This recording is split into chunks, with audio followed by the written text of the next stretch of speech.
Guys, you probably Googled what is Subject to, or somebody told you about Subject to, and you came to this YouTube channel because we are the #1 channel on YouTube for creative finance, SubTo, seller finance, lease options, wraps, novation agreements, everything in between. You guys are in for a treat. Our team compiled the coolest freaking mix, which is right here. Chapter 1, we're gonna go through what is Subto. Chapter 2, seller finance versus Subto.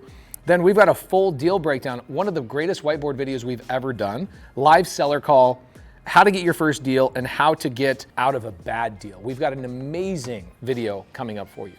So thank you guys for being here on the YouTube channel. This video is about 2 hours plus long. It'll give you a bunch of information. And as you have questions, please make a comment down below. We'll do a whole new playlist just for you. And enjoy this freaking 2-hour badass video that our team put together based on your guys' most watched videos on the channel all around Subject to.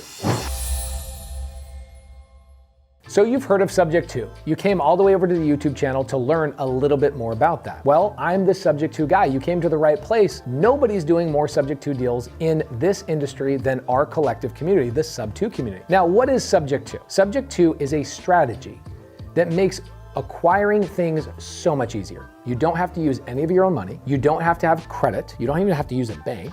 And nobody checks your bank history or your tax returns. That means I can buy a single family home, a multifamily property, a business, cars, planes, trains, automobiles, all the things without using any of that stuff. Well, how does that work, Pace? Here's how it works. Imagine you have a friend that has an iPhone, and that iPhone has a payment to Verizon Wireless. Your friend decides, I want to switch to an Android. If your friend wants to sell their iPhone and get rid of their iPhone, just tell them, I'll just take over the payments that you have with Verizon. What, you got a $40 payment? No problem, I'll take that payment over, and that phone now becomes yours. It's that simple. Don't overthink it. It is truly that simple. You're taking over the payments of somebody else's phone. Okay, how does it work with a car? Well, we made a whole video on how I bought an Escalade for no money down and took over the payments for that Escalade. Great video, we'll put a link in the description down below, but you can do this with not only phones, you can do this with cars. Okay, Pace, if you can do this with cars, can you also do this with properties? The answer is yes. Once you do, right, let's say, Pace, I want to go do a deal right now. Where can I find one of these deals? Well, it's pretty simple. You can actually go on the MLS with your real estate agent, and your real estate agent can just type in take over payments in the MLS, and hundreds of properties will come up right now. Yes, truly, it's become that popular. And a lot of people will call us and say, you have normalized the conversation around creative finance. 5 years ago, nobody was doing this. Now everybody wants to do it because we've made it popular and shown people the right way to do it. So yes, you can go on the MLS. Another great place to go is you can go to expired listings. You can go to foreclosures. Another place to get these leads is go to alltheleads.com. We'll put a link in the description down below. All the Leads actually provides probate leads. They give me expireds. They give us expired listings. They give us all sorts of amazing leads. And those sellers will typically let you just take over their payments. In fact, if I was gonna go get a deal today, literally today, you said, Pace, I'm gonna drop you in the middle of Oklahoma, and all you're gonna have is flip-flops and swimming shorts and tank top. That's all you got. You don't even have a phone. You know what I'm doing? I'm going to a title company, knock, knock, knock. Hey, my name is Pace. I'm looking for the foreclosure list. The title company hands that to me. And what I do is I start calling on their phone right there in their lobby to people that are in foreclosure. I call those people and go, hey, has anybody offered to just take over your payments and save you from foreclosure? Guaranteed, I'm getting a deal that day. Once I get a deal and I take over these people's payments, you know what I can do with it? I can either A, fix and flip it, B, wholesale it, or C, put it in my portfolio. Now, the longer I've been doing this, the more I've just been putting these properties in my portfolio. You'll see lots and lots and lots of these videos on our channel. In fact, we have over 400 videos on our channel just breaking down deals that I've bought this exact way. Subject to can be done with single family houses. What about multifamily or RV parks, mobile home parks? What about businesses? Yes. There is literally nothing I've ever seen that you cannot just simply take over payments. One of my friends, Abraham Gray, just took over payments on an EIDL loan for an axe throwing business and paid the lady $50 to take over her entire business that's cash flowing $10,000 a month. Now you're gonna ask yourself the question, why would these sellers do this? And that's the beautiful thing. It's because they have something going on in their lives, something that they need you for to help them solve a problem by taking these payments over. Taking the payments over with these sellers is a lot of times just a relief of pressure, stress, pain, and you get to take over a payment, you get to take over a property that you can put in your portfolio and cash flow with passive income for years and years and years.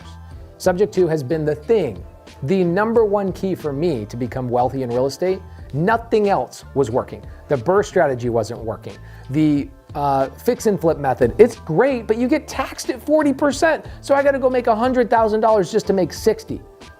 Guys, the best way to do real estate deals is subject to and seller finance. Now, you might be confused by the two of those, subject to and seller finance. So what I'll do is I'll have you go watch the video on your screen right now. Creative finance is nothing but an umbrella with dozens of terms underneath it. The two most popular terms underneath creative finance umbrella is subject to and seller finance. Now, there's other terms like lease option, contract for deed. I won't go into it, it's too confusing. Let's just keep it to subject to and seller finance. What's the difference between subject to and seller finance? Well, I've made multiple videos about this, but today we're just gonna do basic level. What subject to is taking over payments on somebody else's deal, somebody else's house, somebody else's business, somebody else's phone, somebody else's car. I'm taking over payments. Okay, well, let's talk about this as a car. Let's go to Craigslist, for example. I go on Craigslist and I look for the cheapest car possible. I find a car on there for $500. I could buy a car right now on Craigslist for $500. I almost could guarantee it. Maybe one of my editors could go on Craigslist, find a car that's $500. Chances are there are no payments due on this car. It's probably been paid off for 30 years. It's a jalopy whatever deal. Well, that's pretty simple. I can just go to the seller and go, it looks like you want to sell that car for $500. Okay, would you take $1 a month for 500 months? The seller's gonna say, no way, I would not do $1 a month for 500 months. Okay, would you do $50 a month for 10 months? Seller would probably go, yeah, as long as you give me $500, the answer is yes. Well, guys, there's no payment for me to take over. I'm creating a payment. So when I'm creating the payment, the seller becomes my bank and I make payments to that seller because they are my bank. The seller has therefore seller financed me. They have financed me. They say, you make payments to me and I am therefore financing you. I go on Craigslist and I go find, let's say a 2025 Ford F-150, things like $85,000. The chances are that person has payments on that truck. So when I'm calling that seller and saying, hey, would you let me do seller finance? Likelihood that seller cannot do seller finance because they have a debt attached to it. Therefore, they would have to do subject to. Subject to means I'm just taking over the existing payments that the seller has in place. I'm buying that truck subject to their existing loan. It's that simple. So seller finance means the deal or the house or the car or the business is completely paid off. There's no debt. The seller is therefore structuring unique payments with me.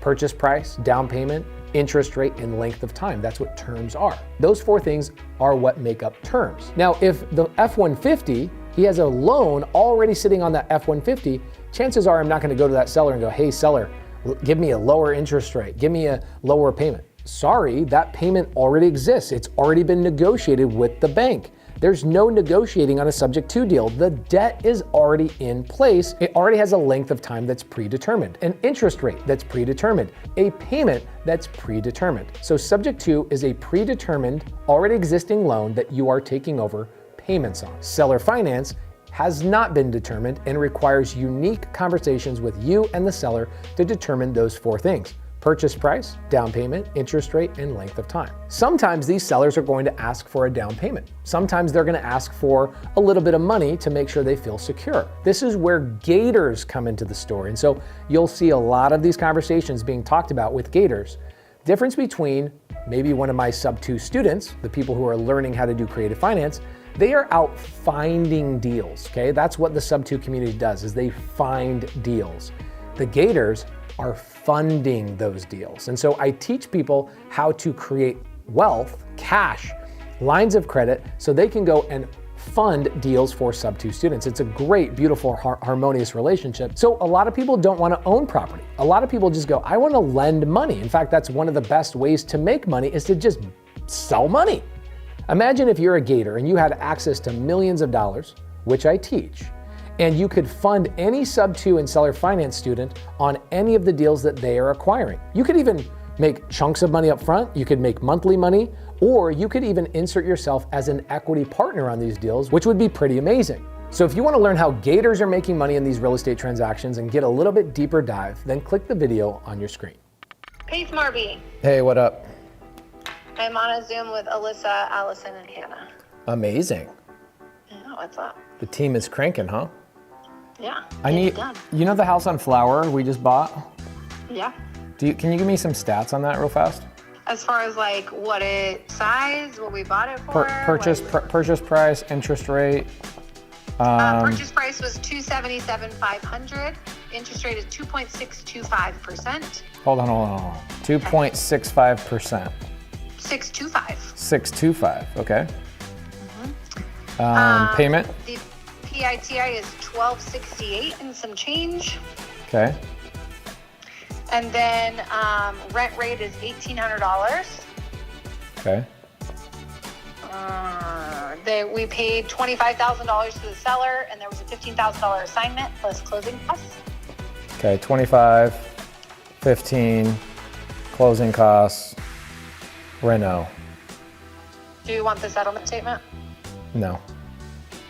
Yeah, actually, sure. Send me the settlement statement. Maybe I'll give that away in the YouTube comments. Do you want me to take our address? I mean, our address is on everything. The Broadway address. Oh yeah, that's the UPS store. They can people can have that.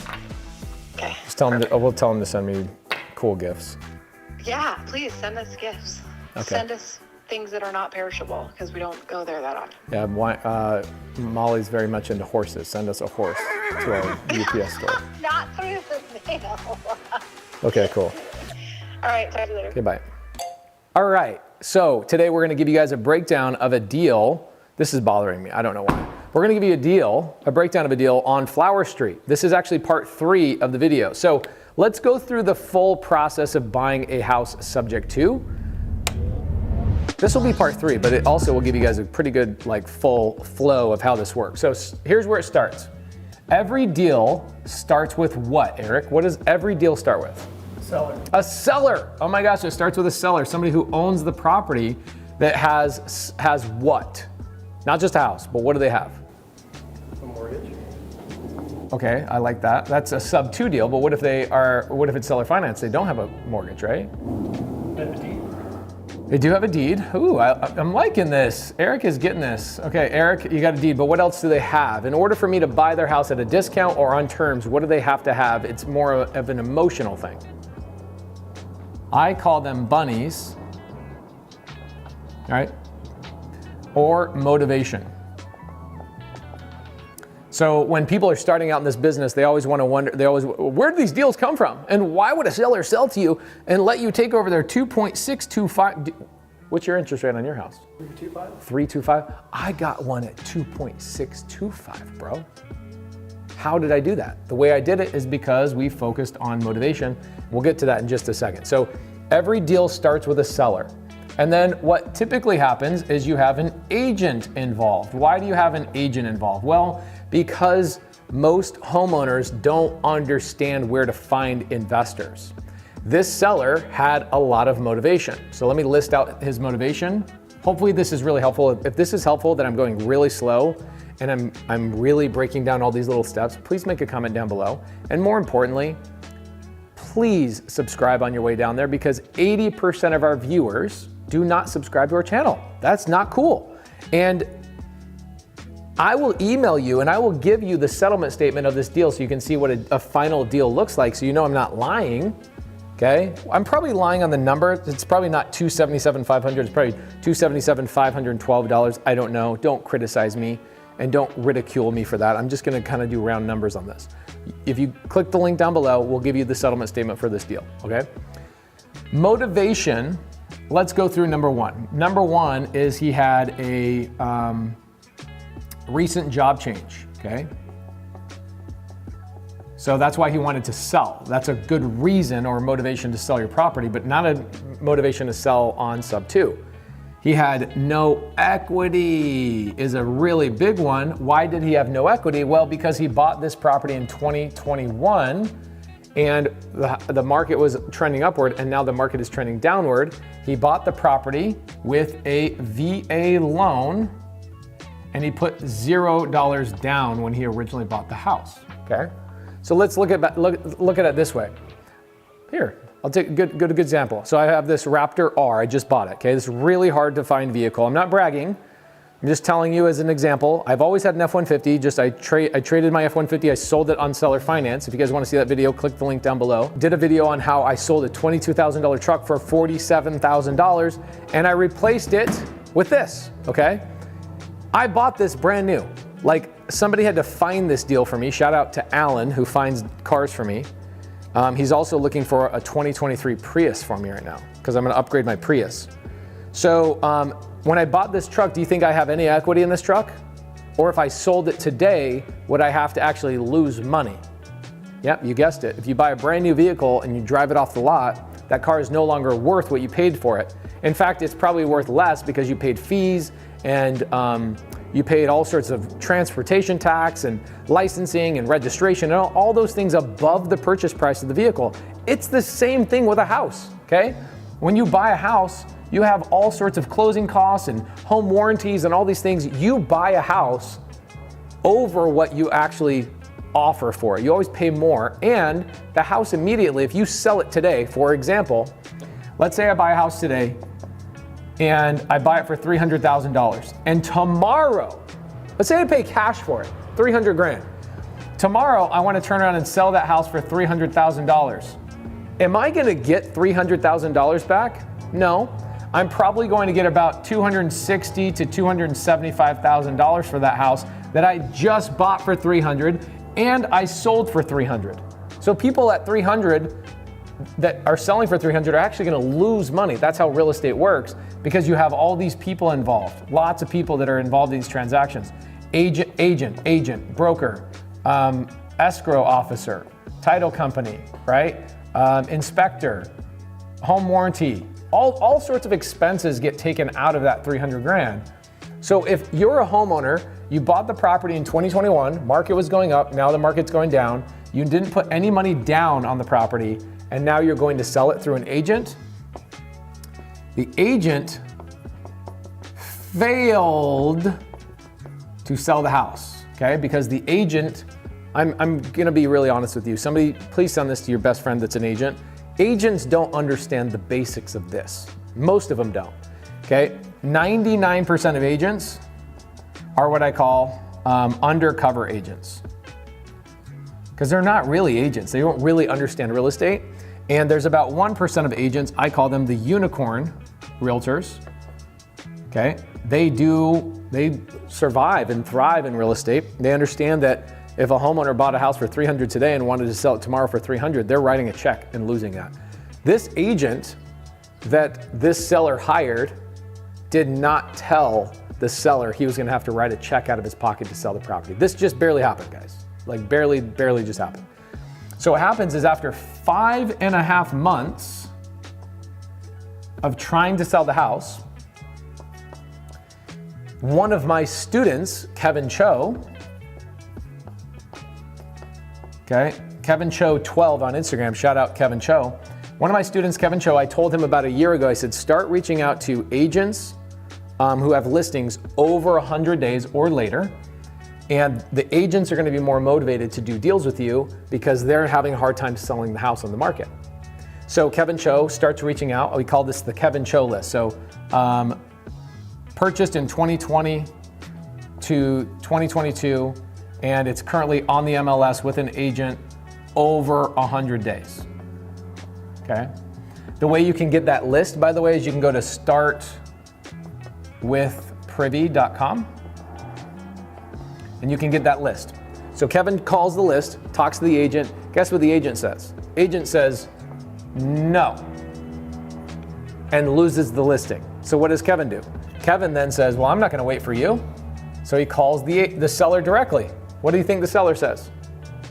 Seller says, yes, I'll let you take over my payments subject to, and I'll get to the process of subject to in just a second. So Kevin gets the deal, 2020 to 2022, on the MLS over 100 days. Agent turns him down, says no. Agent gets fired. And what's so funny about this is that, guys, if you're a real estate agent and you're not using creative finance, subject to seller finance novation agreements, tell your broker that you're leaving them and you're gonna go to a broker that is not broker than you, okay? That's why they call them broker. because they're broker than you. And they're definitely broker than me, okay? So stop working with brokers who are broker than you, that don't have any money and they're not actually buying real estate. Stop it. Okay, so you go to Start with Privy, you get a list like this. There's 1,000 different lists, but this is a really, really good SubTo list. I'm gonna give you the name, the type of list again. 2020 to 2022 purchased, okay? VA loan is even like a bonus, and it's on the MLS with an agent over 100 days. Do not bother agents on listings less than 100 days old. They're not gonna talk to you. Agents are proud, they think they know everything, and you should wait until the market beats them up, okay? So Kevin reaches out to the seller and explains to the seller, hey, I can take over your payments. Why is that such a big deal for the seller? Well, because the seller, remember this seller right here, for 5.5 months had a vacant property because he had a recent job change out of state. So seller leaves the property vacant to let the real estate agent sell the property, and for 5.5 months is not only making the rent payment where he currently lives, but he's now making the payment of $1,268 a month at 2.265% interest, whatever it is. He's got pain and motivation here, okay? This is one of the best opportunities in all of real estate right now is expired listings. Okay, so what is an expired listing? Right here, an agent got fired. How many agents in the last 30 days in Maricopa County, that's where I live, Maricopa County, how many agents got fired from failing to sell a house in the last 30 days? By the way, send this to David Green on Bigger Pockets because he needs to know this. Because he criticized wholesale on one of his YouTube videos recently, and I'm not a big fan of that. So let me point out to the licensed real estate agents right now that in Maricopa County alone, we had 600 plus homeowners fail to sell their homes because their agents did not educate them on the price of their home and what was going on in the market. And on top of that, the agents don't understand subject to and seller finance. And I'll get to this in just a second. Seller says, yeah, really? You would take, instead of you saying, why would a seller let me take over his payments subject to, look at the reasons why. He went through 5.5 months of making payments. Kind of changes your paradigm a little bit for you to say, go from why would a seller do it to, oh my gosh, I totally understand why a seller would do this. Do you want to make 2 payments a month after you just took a job change that's supposed to upgrade and drastically change your life in a positive way, but then just find out that you have 5 months of payments on a house that the seller or the agent said he could sell for you, but he couldn't? No, a lot of pain here, okay? Seller says, absolutely, I'll let you take over my house payment, but I want $25,000 is what the seller wanted, $25,000, okay? Here's the challenge. This house was purchased for $277,000. I would have happily paid an agent a 3% commission by representing us, but the seller got fired because the agent got fired because the agent was told Kevin Cho no. The agent told Kevin Cho no because the agent doesn't understand creative finance. This is the number one thing that you will run into with agents is they will not follow through with their fiduciary responsibility with their clients. Yes, if you're an agent and you're listening to me, you're a broker, you're listening to me, you are not fulfilling your obligation working with your seller if you are not presenting all offers to your seller. And what's gonna happen, this is happening 2-3 times a week for me, just me. My portfolio is growing 2-3-4 houses a week. And the majority of the deals that we're getting right now are expired listings because agents failed to utilize creative finance because they don't understand it, because their broker, who's broker than anybody I know. I don't know any wealthy brokers. Do you know any wealthy brokers? Eric says no. I don't know any, yeah, there you go. Well, I don't know any wealthy brokers unless they own real estate themselves. So if you're an agent and you're like, damn, you're right, Pace, like I don't understand creative finance. Well, first off, why don't you? I'm explaining the process to you. Secondly, switch over to a different broker that is not broker than you. Go to a broker who has real estate and invests and understands these things. Okay, so this is the pain and the motivation. These are the bunnies that the seller is experiencing. The seller, do we have that? Remember when I called the agent or the seller with Kevin Cho in front of the house. We're gonna cut to that recording for just like 45 seconds. You can hear me ask the seller what was the process like with Subject to. Cut now. Guys, we're calling a seller right now that we just bought this house from. Hi, hey Joe, my name's Pace. I'm Kevin's partner. I just want to call and thank you for the house, brother, and just say how much we appreciate you for doing business with us. Oh, no problem. How did the process go? How did our team treat you? How did the title company treat you? All that stuff. Well, if we could have gotten everything, if we could have gotten it off the market when it was supposed to be. Yeah, but that was the agent, right? Yeah. Why didn't that agent present this type of like creative offer to you? Did they not know how to do it? I don't know what his problem was. He wanted money. He wanted to get paid for doing nothing. Yeah, typical agent, man. Well, we're happy it got all done. We're here at the property. We're gonna start getting it all cleaned up. Just wanted to say thank you again for doing business with us. I taught Kevin how to do all these kind of real estate strategies. How did he do? When he explained Subject to you, how did he do? He did good. All right, we're back. So hopefully that was helpful for you guys to see this is real. This isn't just some story I'm telling you. It is a real story with a seller. So let's talk about the numbers on this. Let's break down the financial break. Did I explain this properly? Did I do a good job? Is somebody gonna go, you didn't break it down enough for me. You didn't explain it enough. How dare you spend all this time and energy on your YouTube channel and not explain anything to me? You just did a bunch of blah, blah, blah, blah, blah, blah, blah. As you saw Molly give me the numbers, let's break down the numbers and how I'm gonna make money. I gave you the lead type, okay?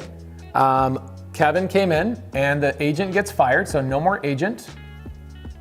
Sorry, agent, you missed out on roughly $8,000 in commissions you could have made, but you are not learning and expanding and growing and truly understanding real estate. So agent gets fired, Kevin gets involved, okay? Kevin is one of my young students, he's 22 years old. This year, Kevin will probably make $600,000. Okay, just assigning, wholesaling a Subject to deal. So here's how Subject to works. Kevin takes one of our contracts that he gets from my mentorship. Yes, I have a mentorship. No, I'm not trying to sell you. I'm just telling you where he got stuff. Takes a contract.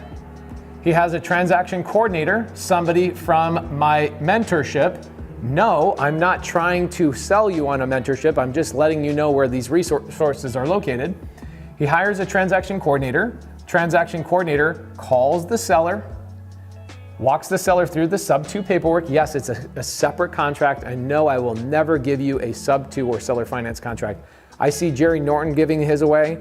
Go get his, okay? Mine are private. I do so many transactions, SubTo and seller finance. They change so frequently. I only give them to my students. So if you want a SubTo or seller finance transaction or a purchase contract, go to my students, okay? Or go hire your own attorney. It'll cost you at least $10,000 to $12,000 to get a proper contract written with the proper disclosures. This purchase contract, a SubTo contract, okay? You have a purchase contract and then you have 7 other documents, okay? It is not just a purchase contract. There are 7 other documents attached to this that all need to be signed. Okay, so this purchase contract then gets sent over to, where does it go, Eric? Title company. Okay, so the girls inside the title company, they receive the paperwork and then they call the seller and they go, hey seller, we see there's a purchase contract, just want to verify that you're in contract with Kevin Cho and his team. Seller says yes. They have now officially opened escrow, okay? Here's what happens in SubTo. This is where SubTo is it's so much, I'm telling you, listen to me. Cash transactions are so much more challenging than SubTo. You guys think SubTo is more challenging? SubTo is way easier. I can close a SubTo deal in 2 to 3 days max, okay? If I have a lender involved, which we're not getting a lender involved, we're just taking over payments here, okay? The deed, okay, the certificate of ownership, the title company is transferring that to the end buyer. So Kevin Cho, my student, assigns this contract to me, okay? That assignment contract also goes to title. So the deed goes to title, the purchase contract goes to title, the assignment contract goes to title, and the title company cooks up and works up the entire purchase contract. Okay, or not the purchase contract, but the whole transaction.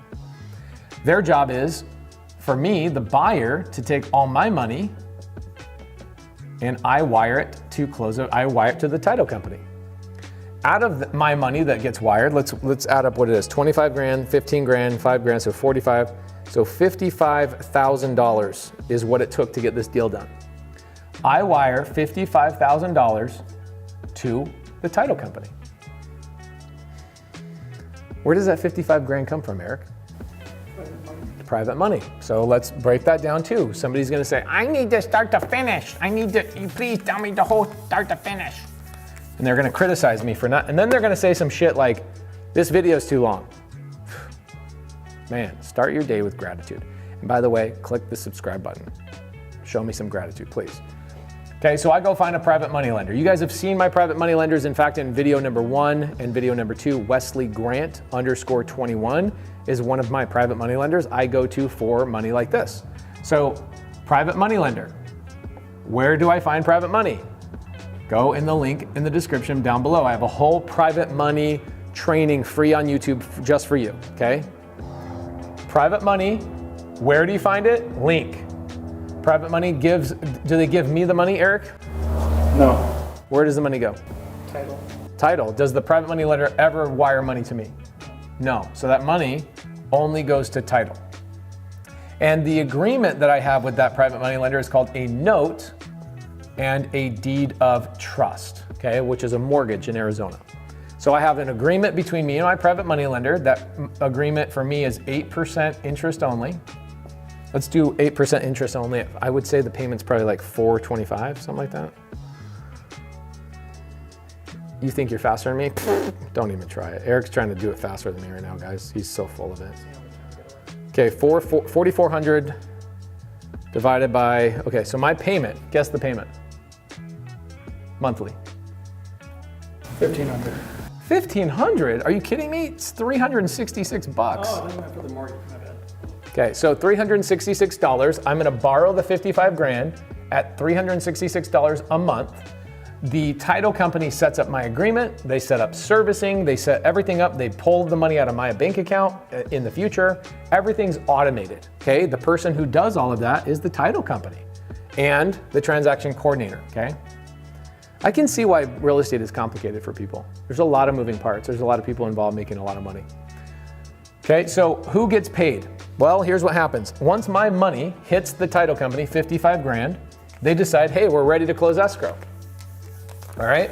So what ends up happening, the title company receives my $55,000. Okay? They receive the $55,000. Then the title company wires 25 grand to the seller. They wire $15,000 to Kevin. They take $5,000 for their closing costs. And then I keep $10,000 in their escrow account for future renovations. So my $55,000 did not come from me. I'm $0 out of pocket. The deed or the ownership, the title company makes sure it's put into my name, okay? So Pace is now the owner of the property, and the payments are coming out of my bank account and paying for this $1,268 payment plus my $366 payment every single month, okay? Now, you have questions, make a comment down below. I'm trying to go fast because Eric's trying, and we got a super duty guy trying to back into us. I don't know what's going on over here. Now I own the property. Here's the house, okay? The house, the $10,000 is gonna go and renovate the property. I'm then going to continue to have a $1,268 monthly payment, and then we're gonna have a $366 monthly payment. Where does that go, Eric? That goes to private money lender. Yeah. Why would that go to Kevin? Because Kevin's a great guy. Kevin's been paid 100%. Kevin has been paid, all right? So Kevin's been paid his $15,000. He's out of the transaction. He has signed the deal. He's gone. Make sense? You've shocked me. You've shocked me, Eric. Okay, so $1,268 monthly payment, where does that go? It was a loan. Goes towards the loan. It's one of those obvious questions where you're like, wait, is this a trick question? Okay, so goes towards the loan that I just took over subject to, right? Who's the owner of the property? You. Me. Whose name is on the loan? The seller. Seller. Perfect. So I know I have a payment every single month of 15, let's just say it's 1,500, 1,600, let's say it's 1,650 bucks, okay? I don't care about the math being perfect. Some engineer is losing his mind right now. So you heard what Molly said, right? Molly said in the very beginning, she says, we know we can rent this house right now for $1,800 a month. Okay, cool. So I'm into the deal, no money. My private money lender is making $366 per month. My loan pay down is happening right now. Okay, so this is what I call the delta, $277,500. Right now, the house has no equity. I basically bought it for $277,500 plus 55 grand. I paid $55,000 over what this property could not sell for. Does that make sense? I paid 15 grand to Kevin, 25 grand to the seller. I didn't buy the house. That's the thing that people don't understand about Subject to. I didn't buy the house. Yes, technically I did, but really what I bought is this, 2.625% interest. That's what I really bought. That's what I cared about. The value of that will far outweigh what I paid in renovation and assignment fees on this house. So this is what I owe today. Here's what's great is over time, this will pay down to, let's say in 10 years, I'll owe $180,000 on this. Well, guess what? In 10 years, this property will also be worth $425,000. And this is called the delta, okay? This is how real estate investors make money, okay? Yes, cash flow is cool. And yes, I can cash flow, which I'll get to that in a second. But really what I care about is the future delta. Well, this is where wealth is, okay? This is where I have a silent savings account. Now, Eric, if I rent this property today for $1,600, I have a total payment of $1,650 a month, and I rent this for $1,800 a month, do I have a net cash flow of $150 per month? No. No, why not? We call this CapEx, or we call this the vacancy and repairs. So think about if in 1 month, let's say I rent this property out for 12 months, right? So I've got January, February, March, April, May, June, all the way to December. And I have a tenant all the way through here, okay? $150 a month equals $1,800, ironically. I did not mean for it to do that, but that means $1,800, right? In cash flow, $150 I'm making every single month. If January comes and that tenant moves out and I can't get a tenant back in there until February, did I actually make any net cash flow for the last 12 months? No. This $1,800 actually now has to go back and pay these payments. I didn't really make any cash flow. So that is not a great cash flowing property. It's more of a break-even property, okay? Especially what happens if in a year I have carpet, I have a new air conditioning unit, I have roofing repairs, I have all that kind of stuff. I want to make sure I'm cash flowing $400 or $500 every single month. So what can I do to make more money here, Eric? Cash out refi. No, I would never do a cash out refi. Oh yeah. Why would I get rid of that? True. That's my prize joy. I would never get rid of that. So what would I do different than maybe a rental? A different type of rental. Different exit strategy, right? So if I'm not going to be able to, if I can break even on a rental, I'll buy the deal, this is kind of a break even.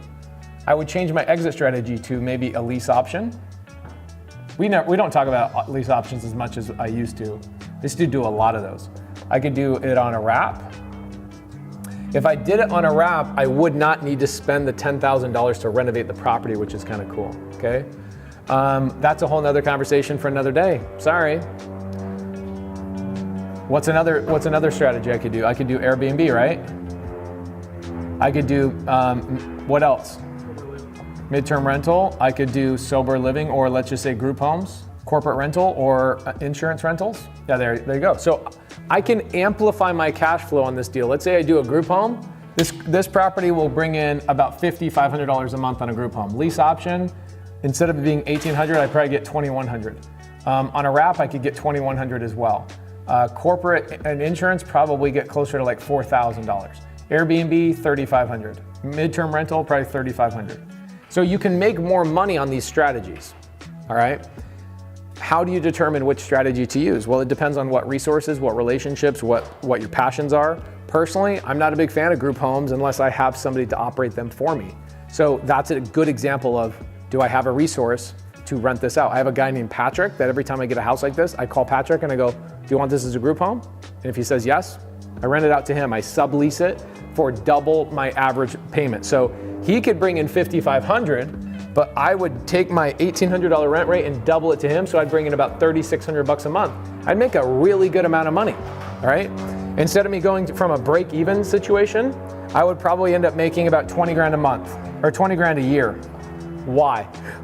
Because $1,800, that's what I could rent it for. I would double that and I would give it to Patrick, okay? So now I'm cash flowing $1,800 a month instead of $150 a month. Multiply that by 12, you're gonna be somewhere around $20,000. That makes a lot more sense, right? In the long term. But what if you're one of these people that's buying a lot of properties and you can't find enough people to rent them out from the group home or Airbnb? There's a lot of positives and negatives of each exit strategy, and you have to make a determination. So if you guys want, and you guys want to learn exit strategies, go to Wealth Without Cash, okay? Wealth Without Cash, biggerpockets.com/wealth without cash. I have a whole hour, maybe 2 hour breakdown in this book about exit strategies, the pros, the cons, etc. And that's actually not in the book. The real value of this book, guys, I'm gonna be honest with you, is the video companion guide. I broke down each chapter, gave about 2 hours about each chapter in this book in a video companion guide. Go check that out, Wealth Without Cash on Bigger Pockets. Go to biggerpockets.com/wealth without cash. So, was this in depth enough? Almost to the point where it's probably too fast. Like, I probably need to dumb it down even more, and I need to make it slower. Like this, then actually, no, I did a damn good job. If I did a damn good job, then tell me in the comments down below. And we'll see you in the next video. We're gonna call an agent, and this is the agent we talked to yesterday, Victoria. So I'm gonna call her right now, and we'll see how this goes. We never know if we're the perfect solution for a seller. We just never know. Good morning, Pace. Hi. Hi. Did your sellers find a cash buyer? No, Okay, perfect. You wanna call them on three-way? I do. Can I pick up Hannah first and then call them? Of course, let's do it. All right, Hannah's calling me. Hold on. Cool. So Hannah is the other agent on the deal, her daughter, and her daughter's going to get the sellers on the phone, and then they're going to call me on three-way. So we'll see how that goes. Victoria says, we are ready. Okay, cool. Hello. Okay, I think we're all together now. Awesome. Okay, so Robbie, you're the owner of the house? Yes, sir. Awesome. Kind of devastating news that happened yesterday, huh? Yeah. I imagine you guys already had your kids like picking out their rooms and all that kind of stuff at the new house. Oh, yeah. I already had it planned out.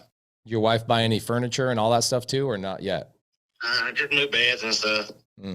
So we got the new beds ready. Your kids are all picked out. They're like ready to go move all their stuff over. You guys are probably even packed up in your house that you're trying to sell right now too, right? Oh, yeah. It's already loaded. Got it. Okay, so my name is Pace. I'm a real estate investor. I've done deals with Victoria in the past, and so she graciously allowed us to get on the phone call today, see if I could potentially be one of, I'm sure, multiple solutions you guys could probably find over the next couple of days. I have solutions that I bring to the table that other real estate investors that just aren't as experienced or haven't been around as long as I have, they just can't. So I'll give you guys an option today. Ask me as many questions as you possibly can. I might not be the best solution for you, and I'm okay with that. What's great about what I do is that every seller that I buy a home from, I am their only solution and their best solution for the time frame, and usually I pay everybody way more money. Like, one thing I'll do with you today is, you guys were under contract with your other buyers at $340,000, right? Yeah. Okay, I will never negotiate with you on price. You name the price. I just want to name the terms. And that's what I'm going to bring up today is terms. Okay. So what I do is a process, like a very big umbrella process. It's like, if there's one big umbrella term for what I do, and it's called creative finance. And what's creative about it is I just take over people's payments on their existing bank loans. It's really not that challenging. It's really not that difficult. Victoria, you guys using a title company or a closing attorney? Closing attorney. Okay, so I would go through your closing attorney, whatever one Victoria chooses, and just the same exact way you guys go through the process to sell your house before. You have the same closing attorney, the same people handling the transaction. The only difference is I'm not going to get a loan from a bank to go pay off your loan with your bank. I'm literally just going to ask you to let me take over the payments on your bank. And then that way it just makes it easier. And what's great about this process is a couple of things. One, I can close in 24 hours. Like we can be done, this transaction's done in 24 hours, which allows you to go and still buy that house that you guys are trying to buy. You've got the beds purchased, you got the kids choosing their room. All of that can still be a reality, and you guys could be moving into that house next week. The other benefit is my benefit. The benefit for me is that I really don't care about the purchase price if I'm getting the ability to take over your payments, because I don't have to go and apply at a bank. I don't have to go through this big long journey of, credit checks and tax returns and all that kind of stuff. And I still get the ability to take over your existing, I think, what's your guys' like 3.5 or something? 3.75, yes, sir. Okay, cool. So my benefit, Robbie, if I'm an investor, I'm buying houses at a lower rate, right? Like if a cash buyer would have come to you guys on this house that's worth 340, they would probably offer you 260, maybe 270, so that they can make money, right? They turn around, they'll flip it, they'll turn around, they'll turn into a rental, whatever it is. And so those types of buyers are going and getting loans to do that, and they need a good deal. Whereas me, the good deal I'm getting is actually your interest rate. That's the deal I'm getting. And so I'm willing to pay the 340, which is in a real estate investor's mind, that's retail. I don't want to pay retail for anything if I'm investing, if that makes sense. Yeah. So the advantage for me is that I'll give you the number you want. I just want that 3.75% rate. And I think your guys' payment's like $1,400 as well, right? Yes, sir. Cool. So there's my benefit. That's what I want. Now, I think we have a couple of challenges, if this is even a likelihood for you guys. Challenge number one, getting commissions paid. I always pay the commissions so that your team that is running all this, me as the buyer, this is different than what you were doing on your side. You guys were selling the house for 340 and all of the agents were being paid for by you out of your pocket. I will pay the agents out of my pocket. So not only are you going to get 340, but you truly get 340. Okay. When you get 340 on a regular retail transaction, you did not get 340. You got 340 minus all the expenses and the commissions and all that kind of stuff. You probably got closer to like 320, maybe even less. Yeah. So I'm paying you actually more with this strategy because I'm paying for the agents out of my pocket. Does that make sense? Yes, sir. Cool. So there's a lot of benefits to you. Now, the downside for you is that what I understand is you actually have a significant amount of equity in this house, correct? Yes, sir. Okay, great. You guys, I think the house, let's say 340, you owe how much on the property? Like 180? Just ballpark. Yeah. Okay. So you've got some equity in this thing. You've got well over $100,000 in equity in this thing. Here's the disadvantage for dealing with me. I don't want to give you your equity up front. The way we handle that is we do a couple of different things depending on what seller I'm talking to. Some sellers just go, I don't even care about my equity right now. Let's do a zero down deal where I don't do anything but pay for closing costs and commissions, and I take over the payments, and the seller will give me sometimes 3 or 4 years to pay off their equity. Okay. I'd say 80% of my clients that I buy houses from don't ask me to pay their equity for 3 or 4 years. That's the majority of sellers I work with. I imagine some of the equity you have in this house, you guys are planning on rolling into the next house. Is that correct? Yes, sir. Okay. So I can't pay you all of that equity up front, right? I don't know what the equity dollar amount is, but let's just say it's over 100,000 without us pulling out calculators and pencils and all that kind of nerdy stuff. Let's avoid all that. Let's just say it's over 100,000. Okay. Just for animating this picture, right? Yeah. What I do for other sellers is I'll say, why don't I give you $20,000 down and I owe you $80,000 in the equity. Now, what I'll do with that $80,000 is either A, in 24 months, I'll refinance into a new loan, and that new loan now pays your $80,000 plus refinances the loan, your 3.75%. It refinances that out entirely. I would be an idiot to refinance right now because interest rates are high, right? It wouldn't make sense for me to get rid of your interest rate that you might let me take over if interest rates are where they are at. But if interest rates lower, like we think they are at the end of the year, then I might refinance in November this year, lower rate, pay off your $80,000 in this example, and refinance your loan out, if that makes sense. Yeah. Okay, so the question we got to ask is, one, is this something that you're even interested in? And then two, if it is, what's the least amount of money down I can give you so that you can roll into the next deal and get that house done? I think we might have to talk all of that over with the planner to get final numbers to see Okay, got it. So what we're looking at. here's what I would do in this situation. I would say, let's talk through while we got each other on the phone. Let's talk through a scenario, assuming that everything is going to go well with the next loan and we don't have any problems with that. So you guys will have that conversation after this. Obviously, you'll go talk to that lender. You'll talk to the other agent. You'll have those conversations. And I'm sure we'll uncover some hiccups and some hurdles. And, you know, like every real estate transaction, there's always a dozen. If I don't have a dozen hurdles in a transaction, then it wasn't a fun transaction. I can tell you that. We like the hurdles. They're fun. That's how we learn stuff. So there's going to be some hurdles in the conversation that you have with the lender. We'll overcome all of those like we always do. But in this conversation, since I've got Robbie and Victoria and everybody on the phone, Robbie, what are your thoughts on me just taking over the payments and getting the commissions paid to your agent so you guys can go buy the next house? Are you opposed to this idea? Do you have any questions about it? No, I mean, I think I just sign it over to you, correct? That's it. We use the title company. They have you sign one document called a warranty deed.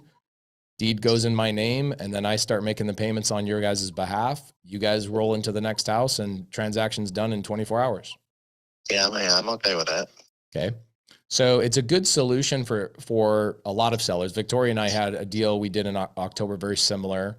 You know, seller was kind of in a bind. I came in, solved the problem. So I'm not always everybody's first solution, right? I'm sure that yesterday, just having the buyer do what they said they were going to do is the first solution you wish just happened, right? Yeah. By the way, did you guys get to keep their earnest money? I hope you guys did. Yes, we got to keep the due diligence. Good. Yeah, the due diligence. Good. I mean, that takes a little bit of the sting away, I imagine, but still it's frustrating to be sitting there. And I'm sure your wife is a wreck emotionally about, like, you know, you got the kids all excited, you got everybody excited. And now she's sitting there going, well, what are we going to do now, Robbie? You know? Yeah. So if you have no questions, Victoria, are there any questions you want him to ask? I don't think so. I mean, I think we covered everything and how it works. Robbie, you feel Like, am I paying him back or he pays me back? Like, with the part of the equity? No, I pay you. So that's a really great question. So Robbie, let's say you sell the house to me for $340, and let's just say hypothetically I take over your bank loan and it's $200,000, right? So you owe $200,000, I take over the bank loan. Well, Yeah. that leaves an equity spread of $140,000, right? Correct. So I would owe you that $140,000. And what we would do is we would make an agreement that says, I'll give you whatever amount of money down you need to get the next house done. Okay. So let's just say hypothetically it's 20 grand. I'm just going to make that up. Okay. I give you 20 grand down. It helps you get the next deal done. How much do I still owe you? I owe you 120 grand. Yeah. Okay. So that $120,000, a lot of my sellers really don't care when they get that. They care that they get it usually within 5 years. I would, understanding this is your family's money, this is not an investment, this is your family's money, I would shoot to get you that remaining $120,000 probably within 24 months. And the way I get that money to you is I do a refinance when the interest rates go lower, and I go get a new loan for $340,000. That pays off the loan I took over from you, the $200,000, that pays that off. Yeah. So now no longer that loan's in your name. And then it also pays off your remaining equity of $120,000. Okay. Does that make sense? Yes, sir. Cool. Now sometimes, you know, my sellers will come to me and go, I'd really like you to make a monthly payment to me against that $120,000. Just kind of depends on the seller. You and Victoria need to have that conversation and say, hey, we'd like $100 a month. or we'd like $300 a month. I can tell you that if I take over your payment right now, Robbie, here's what I'm going to do with the house. I'm going to turn it into a regular rental. Okay. So I'm going to go in, I might, clean the carpets up. You got kids. So I imagine they got a little bit of like scuffs on the baseboards and little things like that. Like my kids just love to beat up my house. Yeah. I'll probably clean it up a little bit. I'll throw a renter in there for $2,200 a month, whatever it is. Your payment that I'm taking over is $1,411.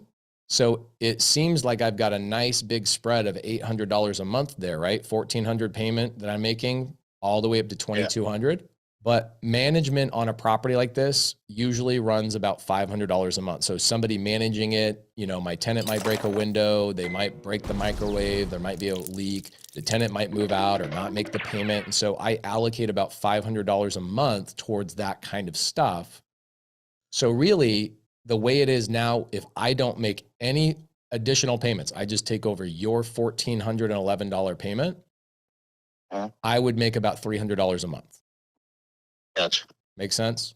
Yes, sir. Okay, so my game is a long game, right? Like your game today is a short game. You need a solution today or, by Monday or Tuesday in order to save the other house from falling out. And then you guys having to start this whole arduous process again.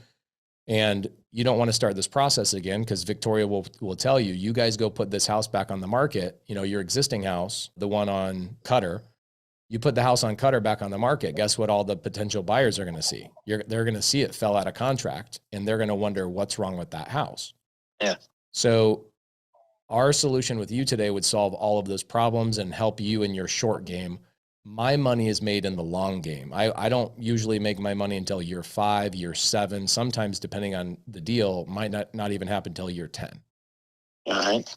Okay. Now, what will happen too, here's your biggest hiccup. Okay. Your biggest hiccup is going to be your loan officer on your new house. They're going to say, well, I can't get you the new loan until you pay off the $200,000 loan on Cutter. That is actually incorrect. You're going to run into a lot of inexperienced people that don't know how this is done legally and how it's written in the articles. We absolutely can get you approved for the next loan.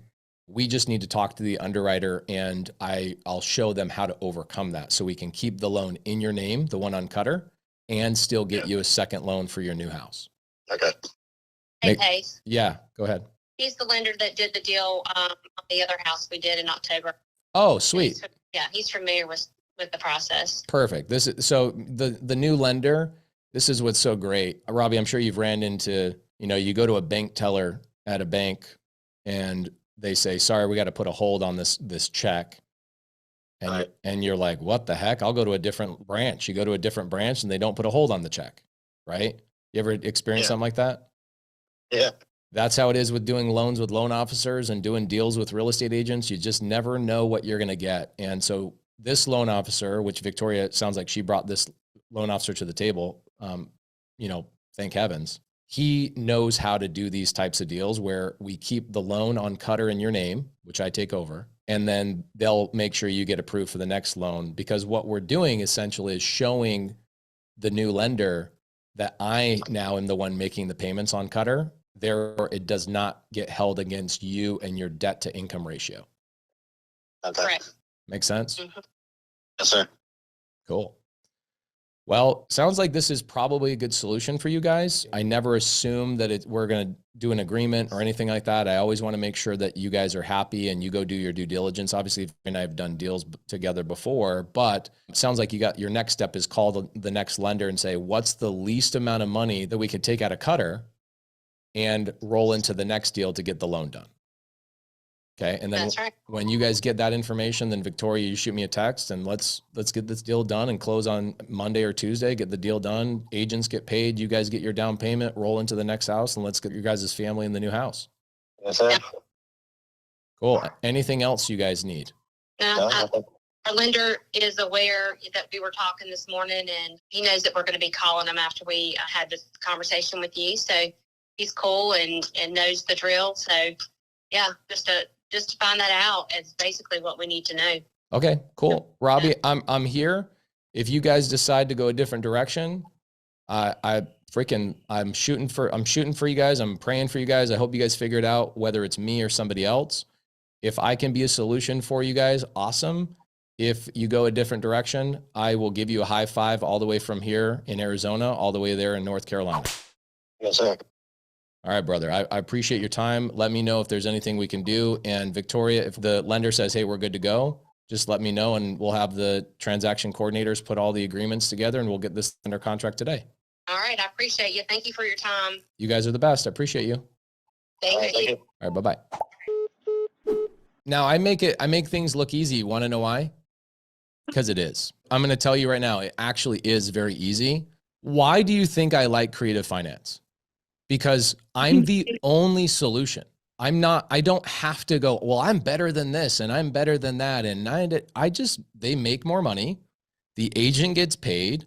I solve their problem and I get a 3.75% interest rate and I make $300, $400 a month on cash flow.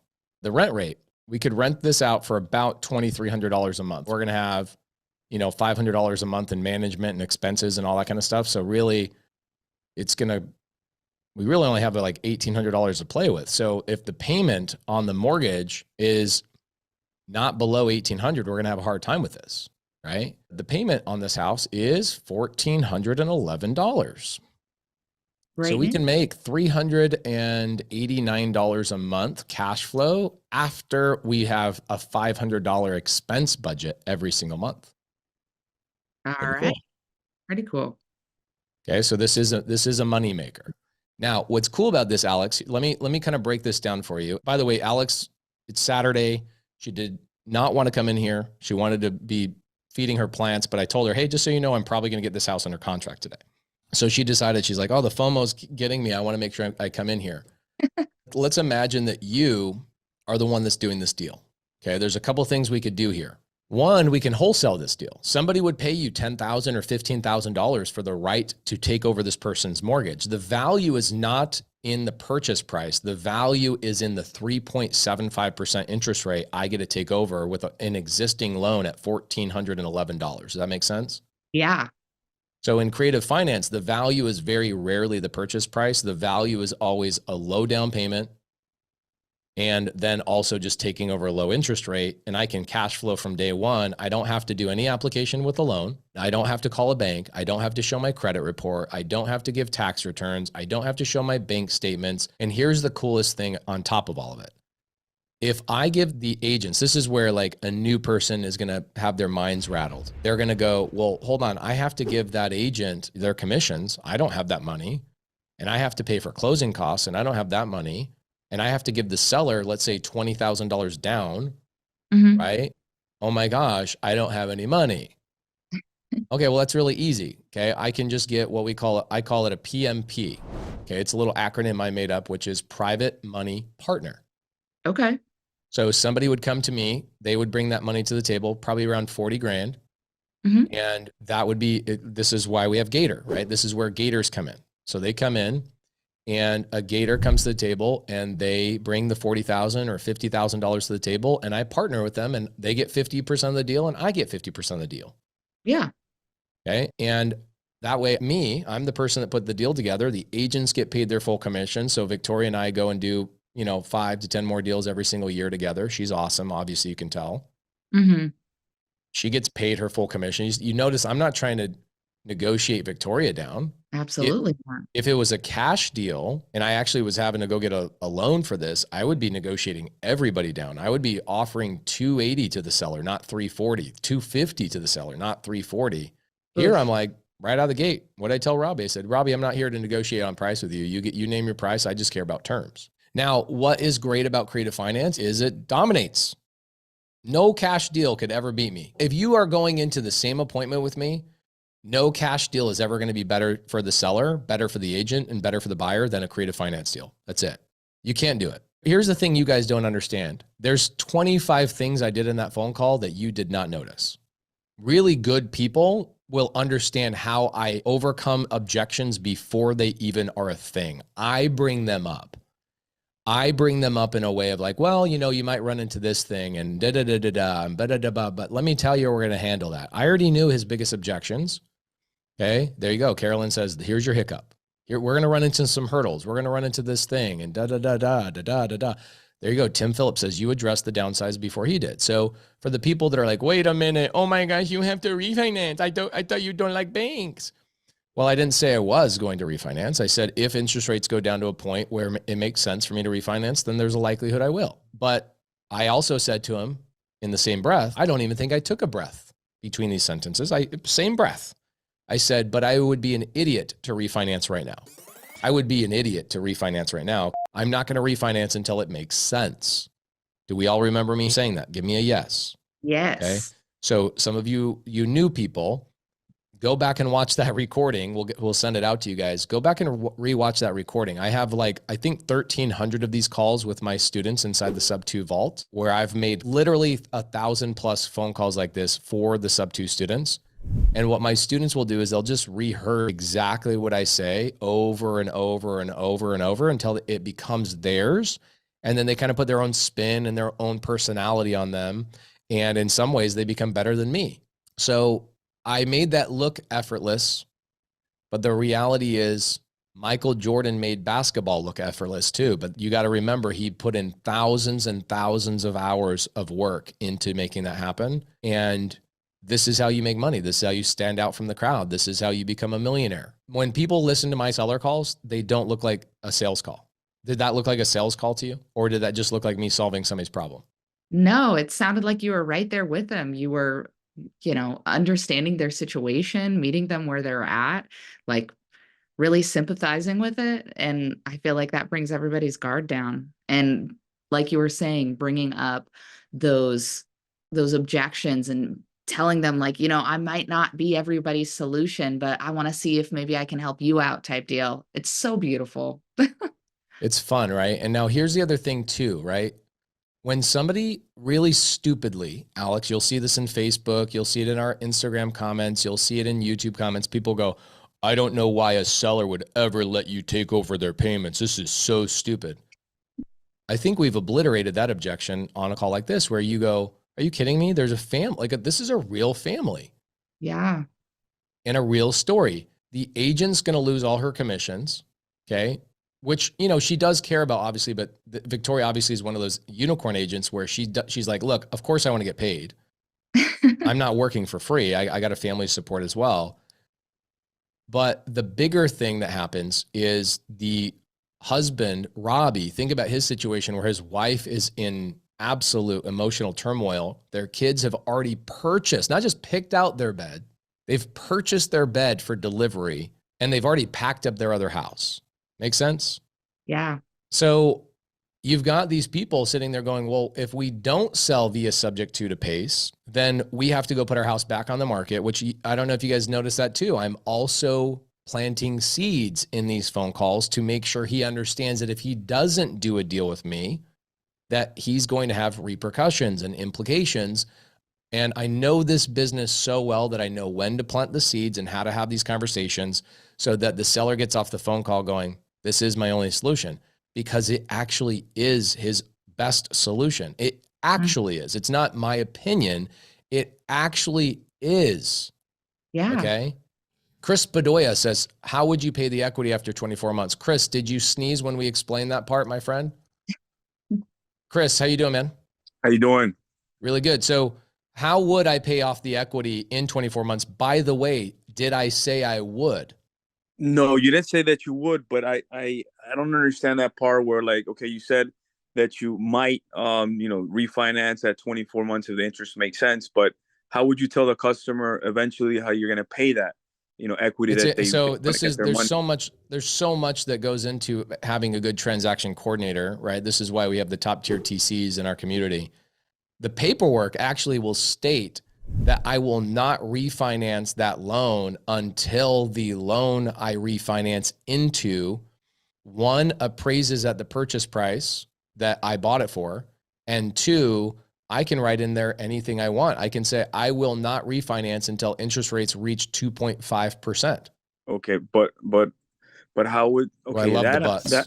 No, that I understand. But so when are you going to pay their equity? At what point? Do you have a crystal ball when interest rates are going to hit 2.5%? Because then I can answer that question. No, I'm still confused, man. I'm sorry. You're not confused. You're overcomplicating it. You are expecting this to be way more challenging than it is. One, Wow. let's remember, Chris, I'm very good on the phone. Oh, you're great, man, on everything. You're great. So here's the challenge. I did not tell the seller that I would refinance in 24 months. So first and foremost, this question of, well, how are you going to refinance in 24 months, which is literally what you typed in the comments. Correct. I convinced you that I was willing to do it in 24 months. I never said I would. I didn't say I would. I said I was willing to do it if the interest rates hit a certain point. Does that make sense? Yeah, that part I understand perfectly. Okay, cool. Huh? Now let's go forward. Your question is, well, when will you pay off the equity? Correct. Probably 5 or 7 years. If the interest rates go down, let's say interest rates go down to 2.5%. I'm taking over what interest rate right now, Chris? 3.75. Yes. So wouldn't it make sense for me to refinance if the interest rates hit 3%? Wouldn't it make sense for me to refinance? Absolutely. Yeah. Okay, so there we've answered your question. Gotcha. I get you. Excellent. And so I already answered the question for you. I said a TC will put it in the agreement and say Pace will not refinance until, and I said you can make it up, 2.5%, 2.9%. Let me teach you something else, Chris. Yes. When we are on the phone with a seller, just like when I'm talking to newbies, I don't overwhelm them. I am a sniper, not a machine gun. What do I mean by that? What I do is I see all these newbies that get on the phone call and they're just like all the information they have and they've learned, they've collected all this information are like little bullets and they just mow the seller down with way too much information way too fast. Correct. Okay. So some of these situations that are in your brain of like, wait, we didn't work out all the details. You're right. I did not work out all the details with the seller. I will work out the details with the seller on the second phone call. Okay. Gotcha. Excellent. Why would I overwhelm the seller with information before I've got him to go do what I need him to do? Got it. Now I understand. Thank you very much. You guys are great. Appreciate it. Thank you. Now, he asked a really good question, right? Like, well, wait, hold on. When are you refinancing the loan, right? Well, we don't refinance a lot of loans. Here's the reality of everything. I'm trying to accomplish one objection this guy has. Okay, Robbie, this doesn't have many objections. He has one objection. You know what his objection is right now? He didn't even say it. I overcame his objection before it even was brought up. Do you guys know what his objection is? Anthony says, yeah, I missed it. He never said it. Yeah. Nope, that's not it. There you go. Justin hit it. It is speed to get the deal done. That's the only thing this guy currently cares about. Now, I'm not making up these solutions. This is why creative finance dominates cash. So here's the challenge with a lot of people. They have the cash buyer mentality all the time. The wholesale mentality of let me really dig my screws into the seller. Let me really dig my screws in and pull equity out. In a cash transaction, the only way for you to make money in a cash transaction is to pull the money out of the seller's pocket that you plan on putting in your own. That's the only way. The only way for you to make money in a cash transaction is for you to pull equity out of the seller's pocket. With creative finance, I can give the seller the number he wanted, and I can just structure in a way where both of us make the money we want. So what do I need to reduce his equity for if I've already got a great deal? The goal is to take care of the agent, make the agent look good so that I do more deals in the future. Here's the other thing, besides the way that we don't want to do business that way. Here's the other thing that we got to take into consideration. If I go and I push the screws on this guy and I really squeeze out all his motivation, I can tell you, I can manipulate this guy, Robbie, so incredibly deeply that I probably could get a $60,000 or an $80,000 chunk of his equity taken right off the top. And I could say, I'm not going to give you 140. I'll give you 50 grand. Yeah, I could do that. either. I couldn't do that either. Okay. So this is what's great about creative finance. Cash buyers cannot do that. They have to screw the seller out of their equity.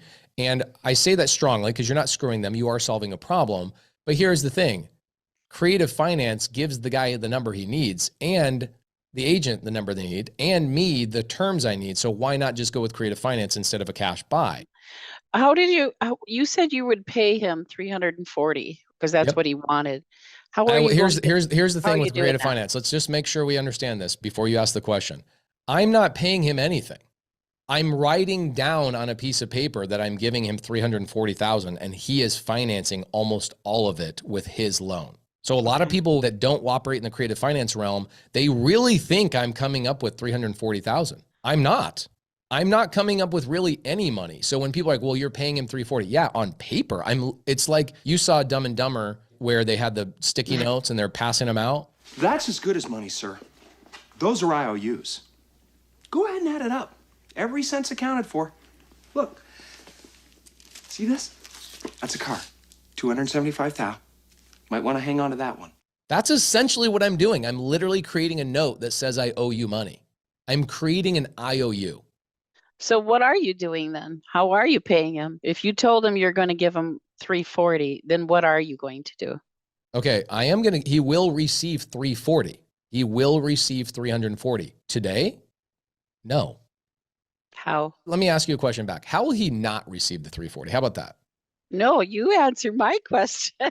You don't, I think you're so confused because you're overcomplicating it. I probably am.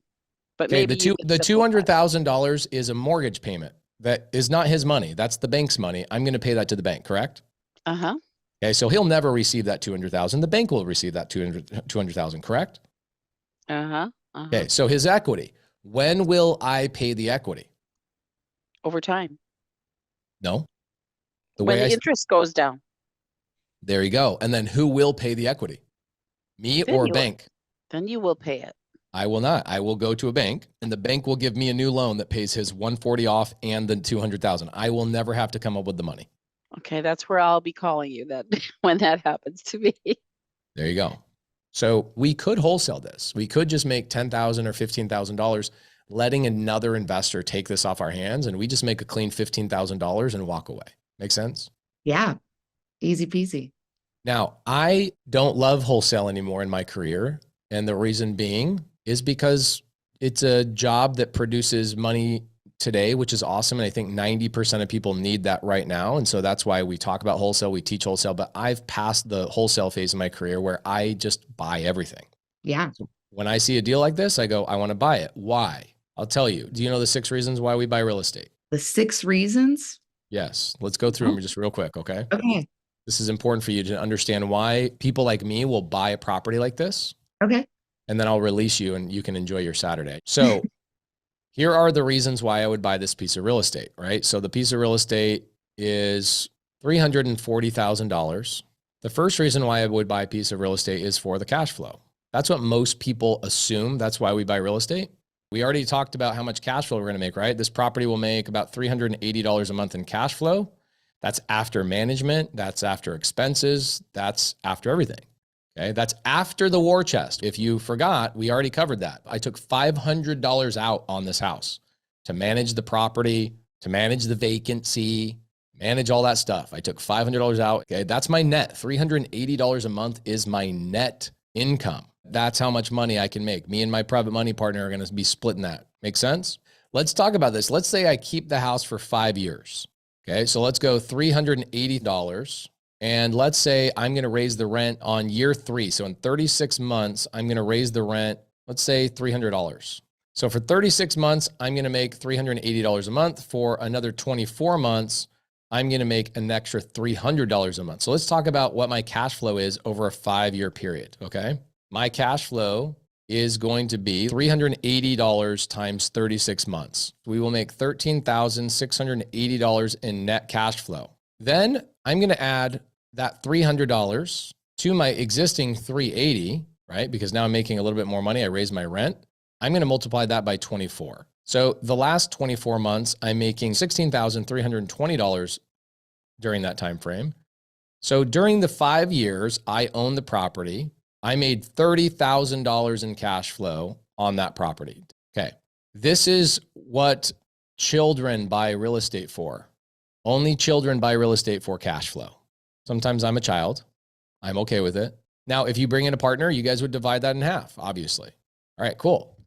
But this is where most people's minds stop. They go, okay, $30,000 in cash flow.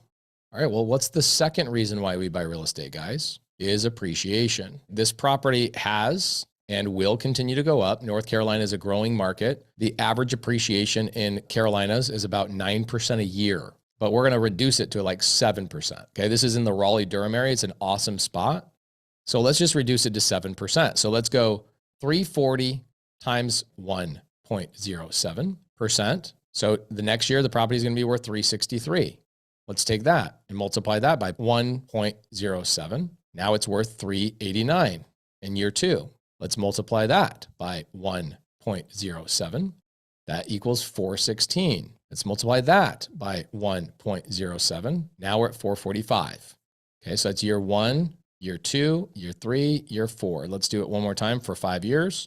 I'm now at $475,000. So my property has appreciated $135,000.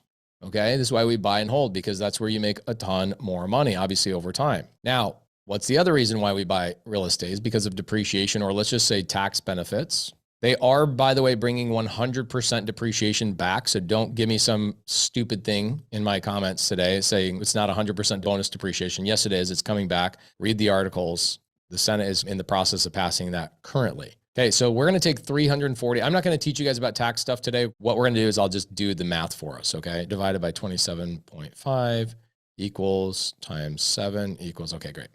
So my tax benefits are going to be $87,000. Amazing. Here's what else is cool. 4, I am doing something called pay down. I'm paying down that mortgage every single month. And over the course of, let's say, all my payments, we are going to pay down the mortgage about, well, not we, but the tenants are going to pay down the mortgage about $40,000 during that time frame. Okay, 5-year period. How much money did I actually make? A lot.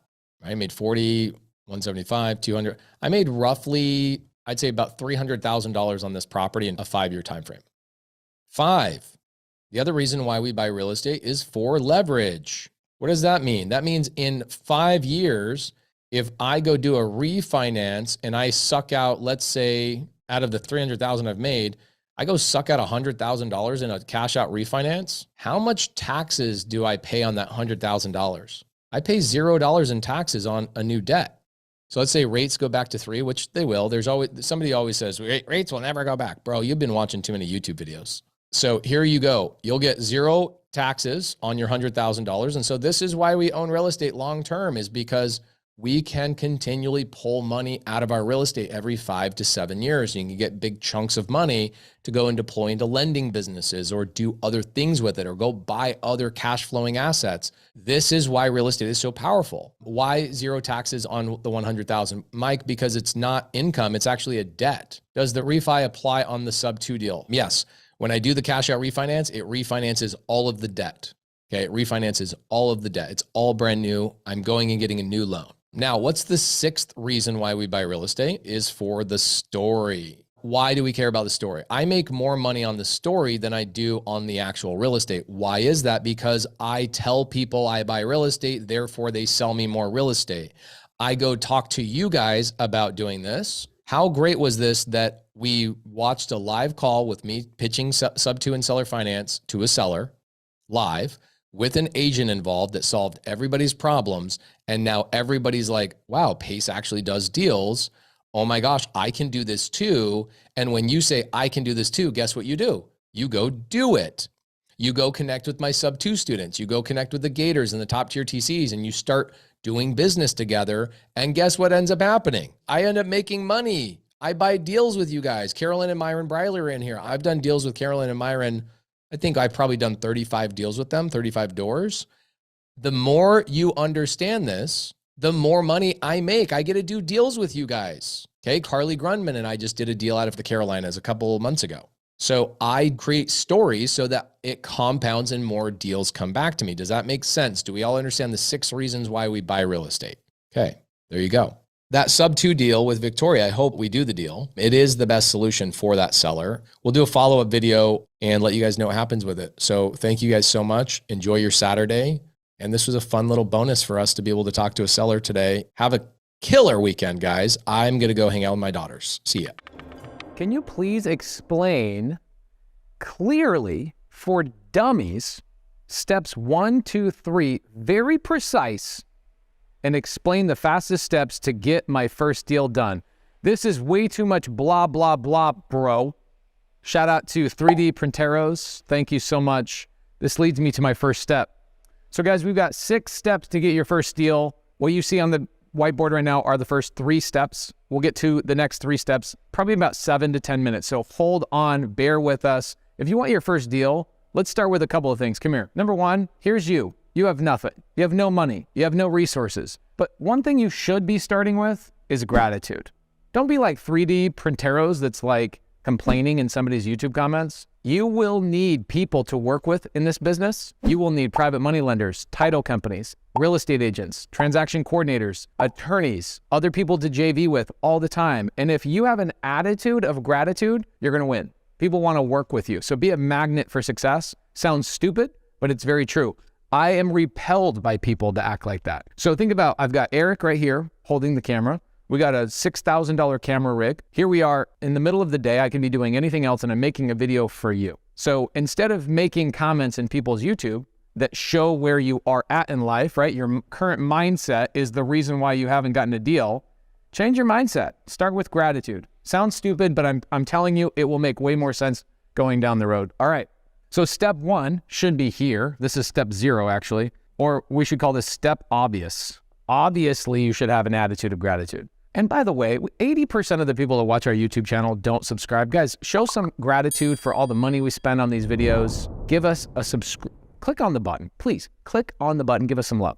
All right, so determine your strategy. There are only 3 ways to make money in real estate. Write this down. If you guys are taking notes, write this down. There are only 3 ways to make money in real estate. Now, you're gonna have an agent is gonna say, well, what about listing properties? Guys, that's not real estate. Okay, no offense to you real estate agents out there. I do a lot of deals with real estate agents. In fact, we bought 2 deals with real estate agents yesterday. They're not doing real estate. They are doing a service-based business, okay?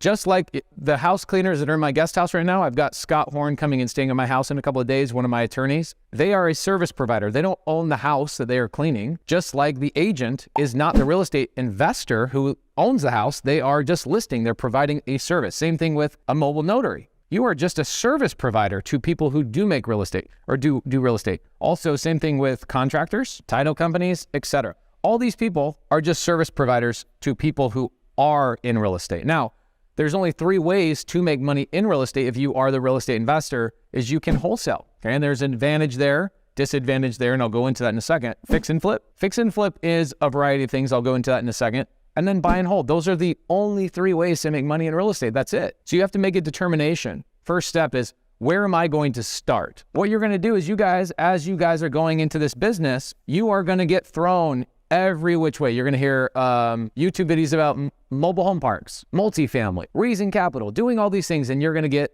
shiny object syndrome going all over the place. Guys, pick one strategy and go after it, okay? For at least 90 days before you make a decision to change. It's okay to change, but just don't do it for at least 90 days. Dig deep, okay?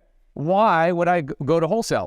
Okay, here's a pro of wholesale. You can truly do wholesale with no money out of pocket. Anybody that says that you can't doesn't understand real estate. You truly can do wholesaling with no money out of pocket, okay? No money out of pocket. Let's say NMOP. Well, guess what? You can also do fix and flips, no money out of pocket. Yes, you can. You truly can. Buy and hold, you can also do no money out of pocket. Okay, cool. So there's some advantages here. But where the money comes from, instead of your pockets, is where it gets challenging. In wholesale, you can do a lot of different things, okay? The pro is that I truly don't even have to raise money or go get money partners in wholesale. So I don't need to raise money. There's a big pro there, okay? A con with wholesaling, it's a temporary position. You're never gonna get wealthy off wholesale, okay? So I can tell you, it's typically going, if you guys can hear the airplanes, don't let it bother you too much. Somebody that's doing buy and hold is typically somebody who has a high paying job and they say, I don't want to start with wholesale and I don't want to start with fix and flip. I just want to start building passive income right now. Well, if you're a 21-year-old kid, like for example, I've got a DM. Here, I'll show you this. I got a DM that just came in not too long ago. Actually, this morning, check it out. It says, how do I start an LLC and actually work for myself? What are the steps to achieving those goals? I want to have my own company. I'm 21 years old, but I want to start now. Okay. Well, I'm not going to tell Quan to go to buy and hold. requires a lot more resources, requires a lot more skills like raising capital, getting partners, understanding how real estate works, getting good contractors. You don't have to know any of that stuff to do wholesale. So if you're just starting and you're young and you have no money and no skills and you don't know how to do anything, then start with the easiest of all of them, wholesale.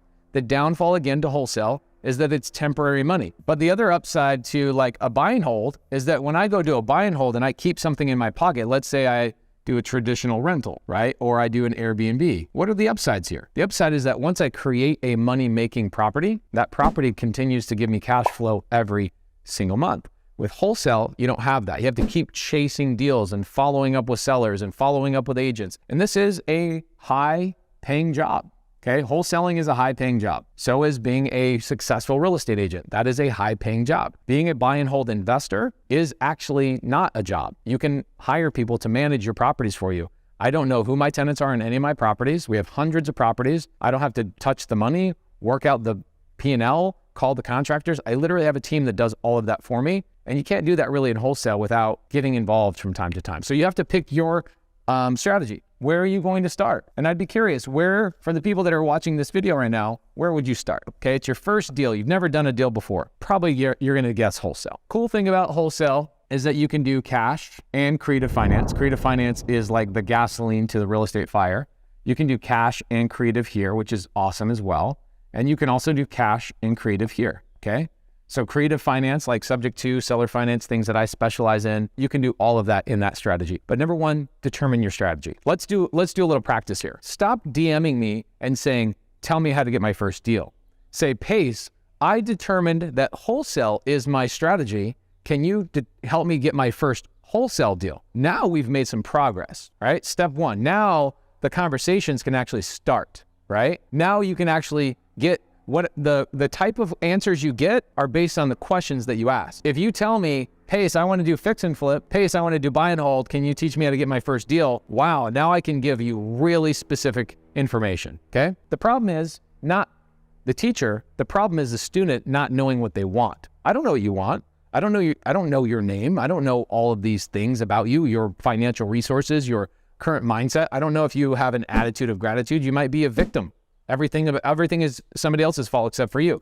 I don't know how to give you advice through YouTube. It's hard, okay? Now, let me give you a pro tip here as well, okay? Some people are not gonna like this, but this is a tip that is, it's not a tip, this is a fact. Do not start in multifamily. Some people are not gonna like this, and they're wrong. You should start in single family. If you've never done a deal before, you should start in single family. I'll tell you why. Everybody that tells you to start in multifamily also started in single family. They go through the motions. They learned how to build relationships, how to keep those relationships, how to raise private money. What does that even mean? How to structure deals. They got credibility. They got cash flow. They got money in their pocket. They know their title company, their escrow agent.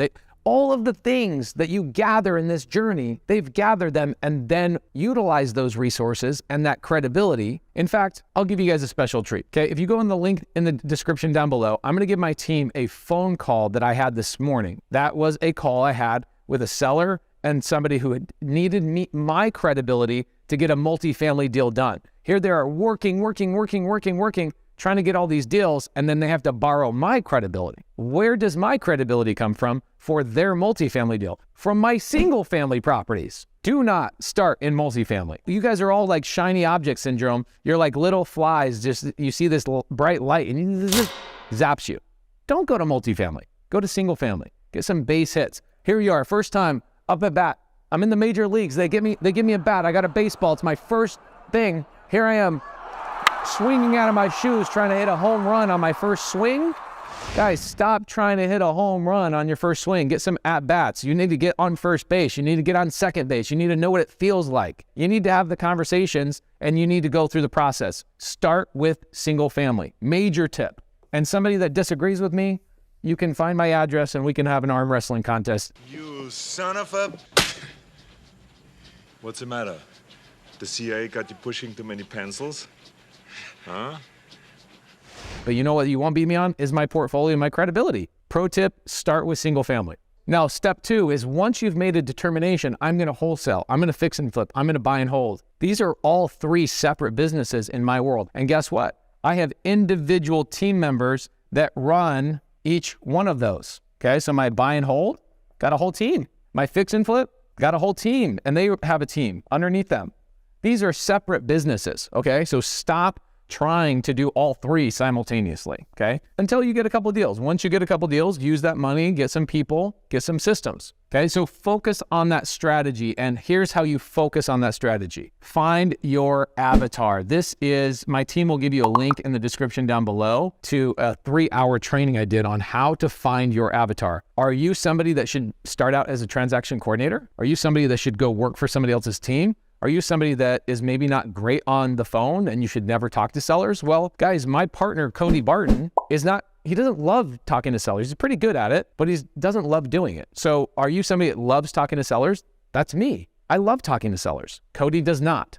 You got to find your avatar so that you can focus on your strategy utilizing your avatar. Your avatar will help you lead into step 3, and I'll get to that in a second. Do not deviate. You're going to watch videos on Bigger Pockets, Jamil Damji, Jerry Norton, Ryan Pineda, Brent Daniels, Chris Crone, all these absolute badasses, Cody Sperber, Vina Jetty, some of the most prolific investors on the planet. Do not deviate. You're going to watch their video, and 2 days after you determine your strategy and you determine your avatar, you're going to get an email from one of them and saying, here's a cool way to get your first deal, and you're going to deviate. If you're guilty of this already, make a comment down below. I was guilty of this. I know the feeling. This is why I'm being critical. I know the feeling. The other part of this is that you need to get around the campfire. When I wanted to make 50 grand a year, here's how I did that. I got around 3 people that were making 50 grand a year. I figured out a couple of really cool things, or at least I've listened to some of the most like annoying and stupid advice you see on Instagram, which is your net worth is your net worth. You want to be around people that make 100K a year? Well, get around 3 people that have 100K a year. You want to make $1 million a year? Here's where your challenge is going to happen. These people truly figured it out. There's a line right here. These people have figured out that the reason they make $1 million+ a year is because of the people they're around. So there is a room, there is a block right here. These people do not want to hang out with you. Here, you can hang out with people at free meetups, okay? Or free Facebook groups like our Facebook group. We have a free Facebook group that has 89,000 members in it. But I can tell you the people that are making $1 million a year, like take home, they're not hanging out at either one of these places. These guys are in masterminds. These are masterminds. They're looking for business opportunities. They're trying to find other people that are vetted human beings. I'm telling you, every great business I've built, every great idea that I need to find somebody to do it with, it always comes from high-level masterminds. Sorry, guys, you are going to have to pay. Doctors go to college for 12 years to learn how to make $300,000, $400,000 a year. They spend millions of dollars to become a doctor just to make a couple $100,000 a year and ultimately wish they were in real estate. You are going to have to pay at some point to get a mentor, to get a mastermind, to get one of these things, to get access to higher level people. But for right now, don't worry about any of this stuff. Get around people in my free Facebook group, go around my free meetups. My SubTo community always has free meetups in almost every local area. So click the link down below, go to the Facebook group, go network with my students. They'll help you out, okay? Get somebody to potentially in step 3, how to work for these people, okay? Pro tip. Get around these people. This is huge. I'm telling you, I protect my space. Now my goal is like, how do I get around people doing $10 million a year or more? I'm telling you, these rooms get smaller and smaller and smaller and more expensive. When my first mastermind I ever paid for was $5,000. Next mastermind I paid for was $25,000. And this year, Jamil and I spent $150,000 each to get into a room full of people that are generating $10 million a month I wish that'd be dope. $10 million a year in take-home income. That's the room we want to be in, right? That's the level that we're at. So it will happen. Some of you guys are really negative and you don't have the whole like positive mindset. And so you think everybody's trying to sell you something. Guys, guess what? People are trying to sell you stuff because they're trying to give you something valuable. Do you get mad at the grocery store for selling you eggs? If you want to feed your hunger, you go buy eggs and bacon and all these things and you give money to people. Same thing here. You want to be in high level rooms? I don't have any room like this. I don't run a mastermind like that. I go and pay for masterminds. I'm not trying to sell you on my mastermind. I'm trying to tell you this will be an absolute requirement as you scale, but you don't need it right now because you, again, have started with nothing but an attitude of gratitude. Once I've determined my strategy, I know my avatar. Go watch the avatar training in the link below. I promise you it will help you, okay? Once I get there, I focus on that strategy, 90 days plus, and I get around other people. I get a squad of people. Guys, the people you're hanging out with from your church, okay? This is another little pro tip. Here you are, 0 years old, all the way to about 18 years old. Your church, your school, your local friends, your neighborhood, all those people were really good for you. Okay, they protected you from doing drugs. They protected you from doing bad things, maybe getting somebody pregnant. And I'm not making a joke. Truly, that happens all the time. Church, friendships, local communities, neighborhoods, all that kind of stuff. These are great people to have up until you're about 18. But when you go out and you want to make more money than the people you've been around, these people actually become really, really bad for you to spend your spare time with. You should sparingly spend time with these people after 18, sparingly. Birthdays, holidays, those types of things. They will not help you past 18. You need to go find new friends, people that are doing things. It's the number one thing with Kevin Cho. When Kevin Cho was 20 years old, okay, 20 years old, he comes into my SubTo mentorship and he kept saying, Pace, I'm having a hard time. I'm having a hard time. I go, no, you're not. You are still hanging out with your old friends, aren't you? He goes, how did you know? I go, dude, it's like one of the laws of the universe. Whoever you hang out with is who you become. Ditch those friends or tell them you love them, but you release them with love and go make new friends. Kevin Cho now, 22 years old. I ask him right now, if you ask Kevin Cho, what's your secret to success? He says, my friends inside of SubTo. Kevin Cho will probably make $600,000 to $700,000 this year take home. As a 22-year-old, the biggest difference was getting around the campfire, getting around the right people, okay? It is a pro tip. You don't like it because what you want somebody to tell you, okay, what you want somebody to tell you is take your right foot and move it this way, and then take your left foot and move it this way. You literally think somebody's going to give you the step-by-step. Once you have those things here, you need to figure out where you're going to generate your leads, because no business exists if you have no leads. Here you are. You want to start a business? Okay, here's how you start a business. Step number 1, go to Start with Prime, and they'll set up your LLC. Cool. Step number 2, get a bank account. So you got an LLC, name your company with Start with Prime, go to Start with Relay, and Relay will give you a bank account. And then step 3, generate leads.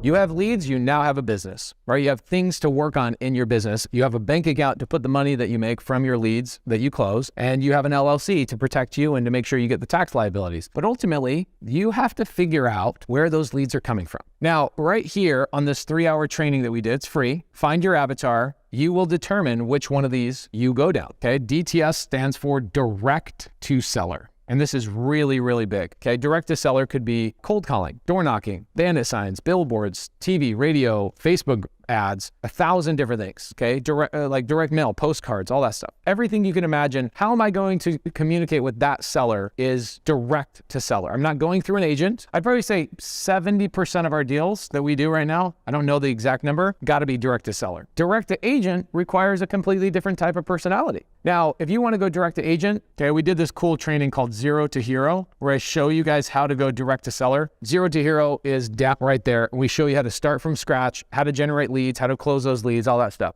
Direct to agent, same thing here. We did something called the AI challenge, where it shows you exactly how to go and utilize artificial intelligence to communicate with agents to have them send you deals, which is pretty cool. Okay, referrals, business to business. That is like probate attorneys, and I have a whole training on that too.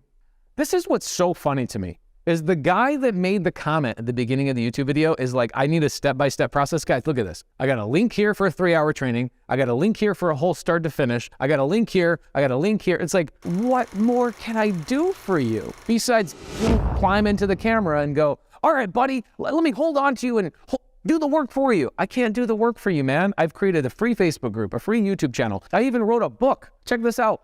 I even wrote a book, Wealth Without Cash. You guys can go to biggerpockets.com/wealth without cash. That book is like $24. But somebody's gonna be like, oh man, somebody's always trying to sell me something. Dude, I don't know what to tell you, man. Like, I don't know what to tell the people that have that attitude. This is $24. This is what you get with the book. You get a whole video companion guide, 2 to 3 hours of context behind every chapter. It's 18 chapters. And in here, I actually recorded me closing a seller live for an hour and a half on a Subject to transaction in Boston, right there in my studio, okay? You got all the help. You're just not doing the work. And you don't know what your strategy is, and you don't know how to focus on that strategy to even get to the point where you generate the leads. But these are truly the step-by-step. Now, the problem, what you really need, I almost want to like give somebody a one-on-one to just be like, let me show you how to determine your avatar. Maybe I'll do that. If you guys want a one-on-one, make a comment down below. If you guys want to comment, or if you guys want me to give you an hour of how to determine your avatar, if 3 hours of training is not enough for you, and you're like, I just need you to talk to me. I need you to hold my hand. I need you to do the work for me. If that's you, make a comment down below. I'm cool with it. I was similar to that, so I totally understand it. Okay, this is also a really big way to get leads, get wholesaler leads. Wholesalers and agents don't know how to use creative finance. Like 99% of them don't. Literally, if I wanted to, I could have 100% of my leads come from this. Here's one of the most slept on strategies of all time. I'll shout out Jasper for doing this. Jasper's son, you guys can look him up on Instagram. Young kid out of New York, got his first deal working with somebody in my community, came on my free podcast, worked with one of my students for free. My students walked him through his first deal. He made $9,000. None of that cost it. Nobody was trying to sell him anything. And then Jasper's son ended up joining my community, and he now works for Dan Quijano. He just got a $47,000 assignment fee. I will give you another link. I'm going to give you another link. I will give you a link of the last conversation I had with Jasper and him talking about his $47,000 assignment fee. It's probably a 30-minute conversation. I'll pull it out of Zoom and I'll give you guys a link down below. Easy one, okay?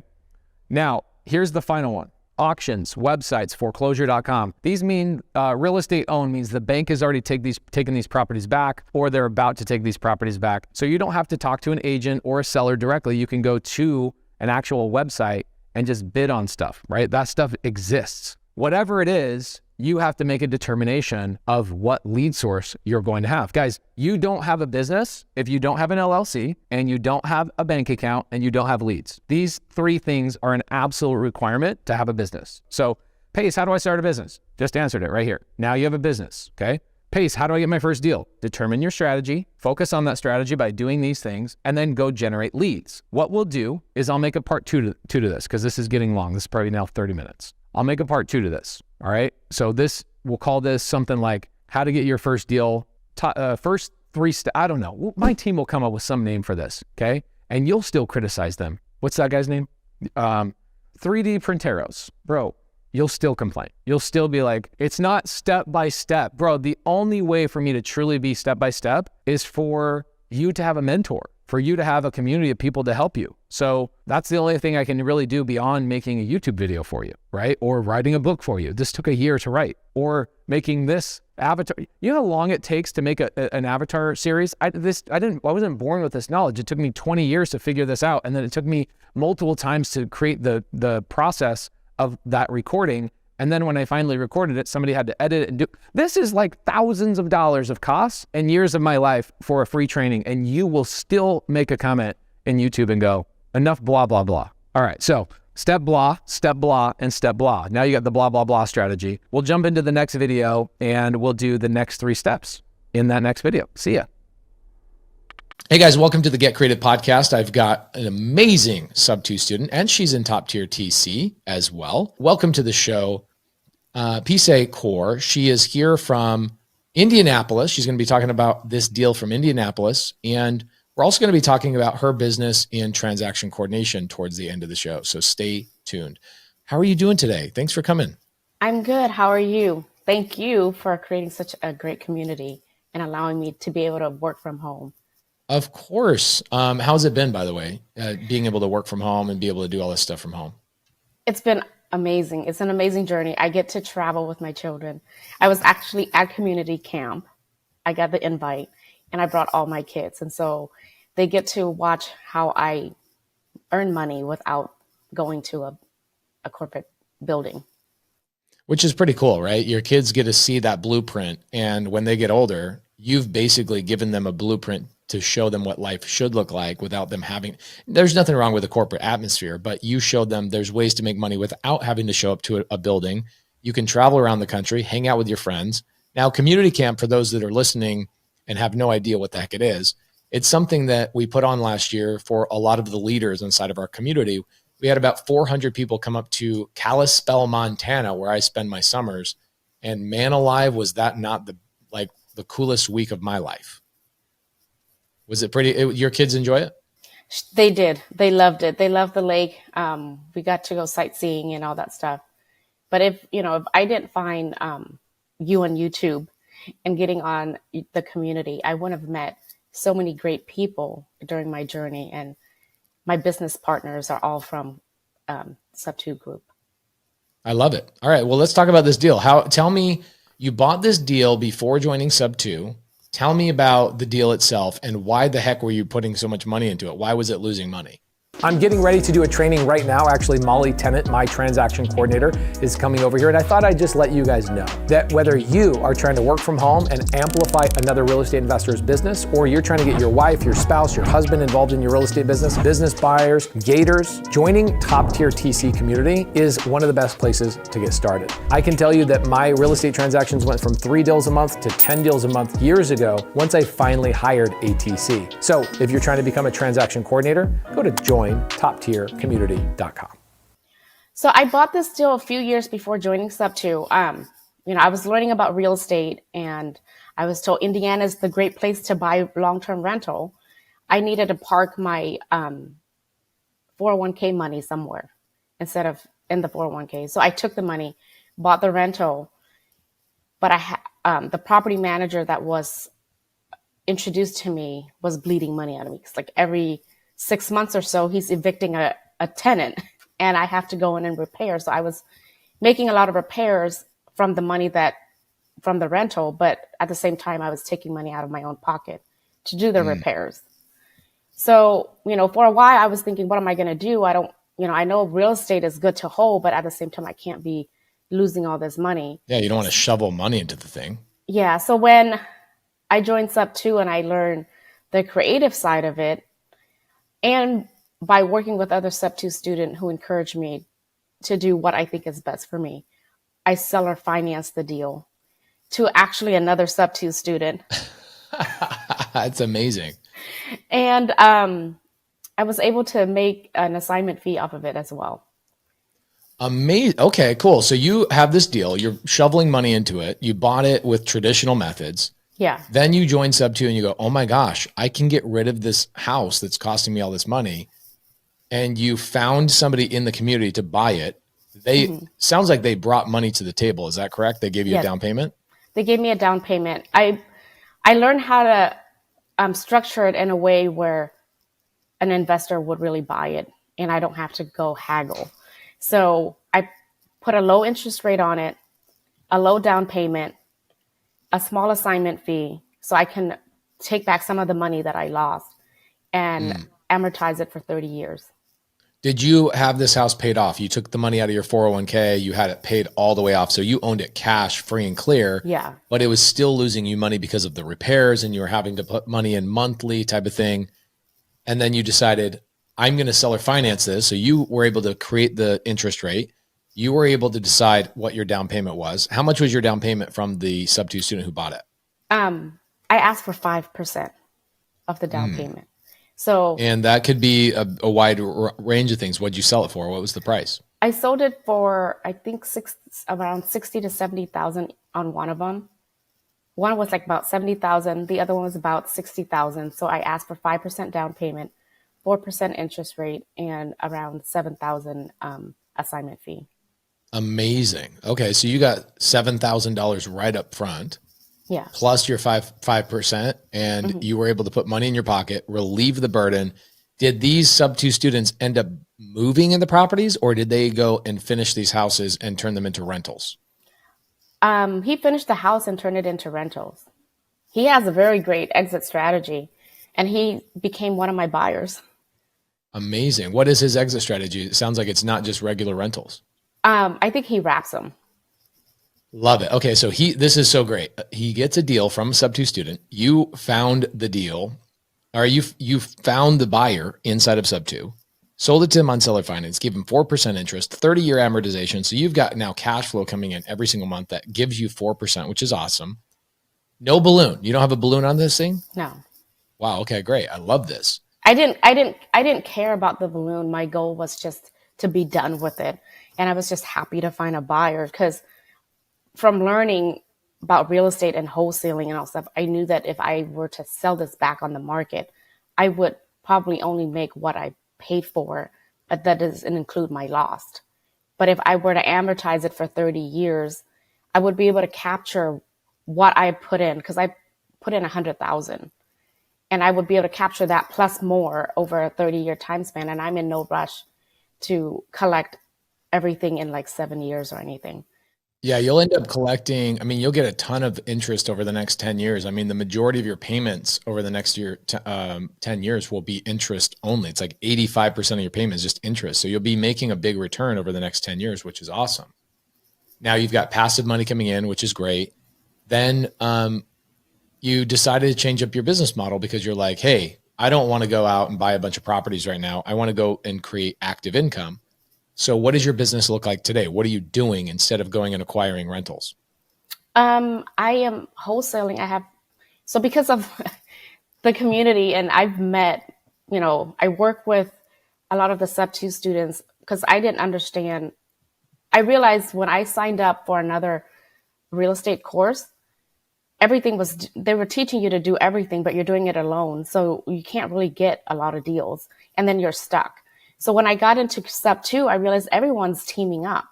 So I team up with another group of SubTo students, learn how they do their business, and then I found my business partner. So now we wholesale and we do transaction coordination business at the same time, and that's our active business. So I'm just trying to build capital that way. Okay, love it. And are you starting to do a lot more transaction coordination as well? Yeah. Because a SubTo student go-giver gifted me this transaction coordination business. Like I said, this community is great. I've learned so much from everyone that's been there and has walked that path already, and I get to learn from them. But at the same time, there's people who was willing to help someone in need. And I wanted the TC course, but I didn't have the active income to purchase it right away. So my goal was I got to wholesale a few deals and I'm going to go buy this TC course because that's what I want to do. But then I got a gift from Mercedes. And I love it. I love Mercedes. So you got a gift. You got the transaction coordination training from Molly. Mm-hmm. And now that's your business. Is that your main business, or is wholesaling your main business? I want the TC to be my main business. Love it. Okay. So how can people get a hold of you? Do you have a website? Do you have an email? Do you have an Instagram? How can people get a hold of you and say, hey, become my TC? They can DM me. It's at PSA Core on Instagram. We're building the website right now. I can only imagine that you are the only PSA Core on the planet that has that Instagram. Like that, there's other people who have like Mike Williams or John Smith as a name. There's no way they're getting an Instagram name with that. But with you, PSay Core, that's awesome. So guys, it's spelled PISEYKOR, PSay Core. Amazing. I know that these podcasts are short, but I love that we were able to talk about this in about 12 minutes, talk about how creative finance actually helped you sell your deal, not buy your deal. And now how you're leveraging the community to go out and build your active income through wholesaling and also through transaction coordination. This is awesome. A lot of people are going to reach out to you. I'm sure you're going to get hit up. Are you ever looking for private money or people to join your team, or are you primarily focusing on wholesale and transaction coordination? I do look for private money, but I know, my goal right now is to build that active income. Eventually, I would like to go back to buy and holding again. I love it. I love it. I love it. I love it. Thank you for coming on the show today. I will make sure that we put all your information in the links down below on the YouTube channel, and everybody that is on the podcast right now. Remember, her Instagram is at PSayKor, PISEYKOR. Thank you, PSay, for coming on the show today. Thank you. Thank you for creating such a great community for us to learn. In fact, I find a lot of my business partner and everything because of this SubTo group. Me too. All my friends are in SubTo. Yeah, my best friends are in SubTo. It's the greatest thing. Is like all my friends, people I do deals with, my private money lenders, people who buy deals for me. It's just like the greatest thing that we've all created. I'm so grateful for you too. A lot of people really adore you. I mean, Mercedes would not have gifted you the top tier TC course if you didn't leave a mark on her and other people as well. So super proud of you. And your kids are very proud of you as well. And I hope to see you at community camp again this year if you can swing it. But thank you again for coming on the show. Thank you. Thank you for your time. Hey guys, I'm the due on sale clause. Okay, no, I'm not. This is freaking horrible. Let me change. This is horrible. All right, guys, let's get serious because this topic is a very serious topic. We're going to be talking about the due on sale clause today, and here's what we're going to be going over. We're going to be going over why are you so worried? Where does that worry come from? Should you be worried? The answer is yes. Short answer is yes, you should be worried about the due on sale clause. What is the due on sale clause and the acceleration clause? What is the process? How does it actually work? Do you just lose the house immediately? The answer is no. We'll talk about that. How do you fix it? We'll talk about that a little bit. And has it happened to me? The very short answer is yes. I've had the due on sale clause called on me 10 times. I'm currently dealing with a due on sale clause right now. They do happen. And I'm gonna tell you at the very top of this is that the level of worry you should have is level 10. Let's draw a little spectrum here. 0 to 10.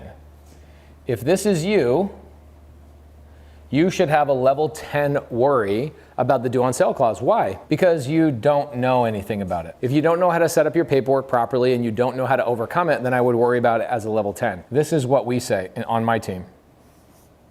We say, good. Another story to tell people about how we got another due on sale clause. It happens probably 1 in 500 transactions. It does happen. But I say good because we know how to handle it. My team, and when I say my team, this is what my team looks like. We've got Molly. Molly is my head of operations, so she's my ops manager or head of operations.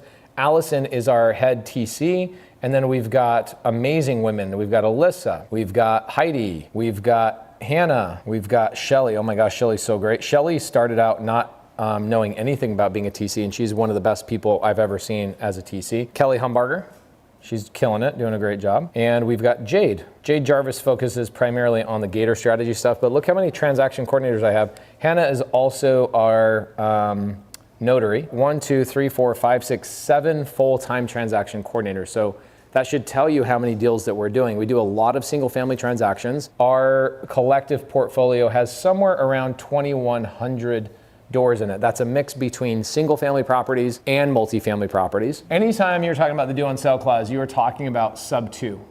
You're not talking about seller finance usually. Sometimes you will run into seller finance due on sale clause, but that's very rare. Let's say that a seller who owns a house decides they're going to sell the house to you on seller finance. So you make monthly payments to them and you have an agreement with them. Let's just signify that with an A. They have an agreement called a promissory note and a deed of trust, right? That's the agreements between two parties on a seller finance transaction. And in this agreement, 99% of the time, it does not even have a due on sale clause in the agreement. Very savvy sellers will say, I don't want you seller financing that to the next person. Right? So now I could technically take that agreement and I could do what is called a wrap. If you guys want to know what a wrap is, go type in paste Morby wrap or go down in the description down below. I could 99% of the time sell it also to somebody on seller finance so they make a monthly payment to me. By the way, this is happening thousands of times a month. Sellers that are very savvy, the 1%, they will put in your agreement that they want the due on sale clause in there as well. I also have gone through the due on sale clause 10 times. And then I have students that have gone through the due on sale clause probably closer to 100 times. So we are pretty savvy when it comes to what it is, what the process is, how to handle it, and how to overcome it for the students inside the SubTo community. So, oh man. I have an attorney that's doing all my paperwork, and Sean is constantly going and doing continued education, and he's learning from other attorneys as well. So I don't need to worry about my paperwork and my process because I have the #1 attorney in the nation. So if you're an attorney watching this with me and you want to make a criticism, go ahead. We know more than you do. Eileen Brown, 51 years in escrow, primarily around creative finance. This is the woman that taught me creative finance. And I talk about this in Wealth Without Cash, and we can get this on Amazon. Chapter 1 is all dedicated to Eileen Brown changing my life and helping me out with creative finance when I first got started in the business. And then Molly, who is my head of operations, who does all the, I don't do any of the paperwork. Let's jump into what the due on sale clause is. What is the due on sale clause? The due on sale clause happens when, let's say a seller, every deal starts with a seller, right? So here's the seller. Seller says, all right, I'm ready to move, but I have a lack of equity. I'm gonna get an agent involved. Now, I'm not a licensed agent, nor would I ever be a licensed agent. This is a high-paid job. I don't want a high-paid job. I think this is great. I used to have a high-paid job, but I upgraded past that, and now I'm a business owner. I'm an investor. And I hope that all real estate agents at some point become investors, but as of right now, this agent is the agent that takes commissions to sell the seller's house. Sellers hire agents because they don't know what else to do. So the agent goes and puts this house on the real estate market. Okay, let's call it the MLS, multiple listing service. This is where real estate agents only are allowed to list properties, and then the buyers have another agent on the other side. So the buyers come along and they tell the agent, hey, we want X, Y, and Z in a house. Please go find that for us. The agent goes on the MLS and they go through, and this is how business is done. Agents are looking for deals, agents are trying to sell deals, and hopefully there's a match there. So what ends up happening is this agent will have this house on the market for 100 days, maybe 120 days, maybe 130 days. By the way, guys, days on market are climbing. The market is soft right now. A real estate investor like me, let's say Pace comes along and calls that agent and says, hey agent, I see that the house has been on the market for 100, 120, 130 days. Would your seller be okay just letting me take over their payments via subject to, just buying the property subject to? So Pace calls the agent is puzzled. Agent says, I don't know what subject to is and how that could help my seller. Okay. Well, let me give you a video. I'm gonna give you a really great video. I'm gonna give you a private Zoom that I did with a seller. I spent an hour and 15 minutes with a real estate agent who was saying, I don't know what subject to is and I don't know how it could benefit my seller. I'll give you that Zoom. It's a recording of a Zoom. Truly, 99% of the time, these agents just don't know what they're doing. So the process is, Pace calls the agent. The agent's puzzled about creative finance. I then have to coach the agent, and the agent then goes back to the seller. They screw up the description, they screw up the thing. The seller probably says no a lot of times, not because I didn't do a good job, but because the agent's afraid of letting me talk to the seller direct. So the agent goes 140 days, 160 days, and then goes, oh my gosh, you know what we need to do is we need to go back to Pace Morby and we need to say, hey, is that SubTo offer still on the table? Because I'm about to lose my listing. It's amazing what will happen when an agent is about to lose their listing and lose their commissions. Agent goes back to the seller. Then the seller says, well, why don't we just talk to Pace directly? And finally, we all get on this magical thing called Zoom where all three of us can communicate and I can talk to the seller directly. This is another really great one. I'm gonna give you a Zoom where one of my students brought me in to re-explain what subject to and all these legalities are to an agent and to the seller directly. That will be in the description below. I'm just gonna give you some of the greatest gifts of all time. This video is gonna be a really great gift to you. I'm telling you, it's worth this video by itself is worth $10,000, $20,000 just by itself. It's unbelievable. Agents don't know much about real estate. They know how to put a sign in the yard and collect offers and mitigate risk and stuff like that, but they don't know a lot about valuing properties and really providing solutions to sellers beyond just listing the house. So the seller finally says yes, okay? Yes, I'll let him take over my mortgage subject to. Okay, perfect. So what do? We enter into a purchase and sell agreement. By the way, yes, it is a SubTo purchase agreement with SubTo addendums, and there's about 19 disclosures that we put into this. So the seller knows exactly what is happening, meaning one of those disclosures will say, you have a continued liability. There is a possibility that the due on sale clause does happen in this transaction. And furthermore, here's what we will do about it when it does happen. Let's plan for it to happen so we're not surprised by it happening. We then do what? Who do we go hire, Eric? How do I get the transaction done? Who do I go hire?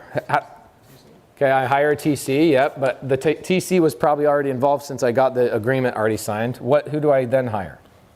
Escrow, there you go, love that, great answer. So the escrow company, right? Or the closing attorney. The seller, the agent, and Pace enter into this awesome agreement. We take that agreement, we send it to escrow. Now escrow is just a fancy word for the beginning and the end of a transaction. So when somebody says open escrow, that means start a transaction. Close escrow means close a transaction. So it's kind of like this person is the cashier at a grocery store, right? When you put your groceries on the conveyor belt and you start checking out, that's opening escrow. When you're down here punching in the thing and entering your credit card, getting your receipt, getting your groceries, that's closing escrow. That's what escrow is. You now know what escrow is. Congratulations.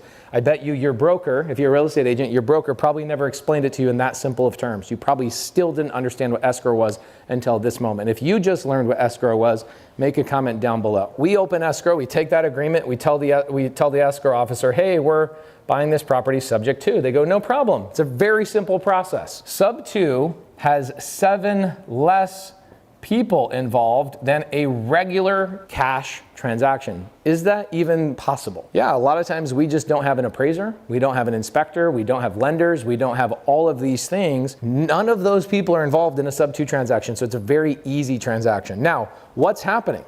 Well, what's happening is the seller has a deed, that's the ownership, and the escrow officer is taking that deed and they are transferring it into my name. But the one thing that they are not doing is they are not paying off the seller's loan. That is where the due on sale clause comes in, is that the bank over here, the big fancy, let's make a big bank with all these windows. They got lots of glass. Look at that big glass. That also looks like a very evil monster. So here, these are windows, but I'm gonna make it look like a monster, okay? So this is the bank. The bank finds out, let's say 6 days, 6 months, 6 years later, the bank finds out that the seller transferred the deed through escrow to me, and I am now the owner. By the way, how do we know who the owner of real estate is? Is the person who controls the deed. The person who controls the deed is the owner. Deed is who owns the real estate, and title is how they own the real estate. So when somebody says, oh, I took title, it's not really how you should be saying it. You say, I took the deed, I have the ownership, I have the deed, I have the note is in my name, I am the deed holder, I am the owner of this property. Title is how I own it. So this is how you would do it. So Pace Morby owns this property through an LLC or tenants in common or whatever else. Title is how you are holding that property. Deed is who. The deed has been transferred into my name.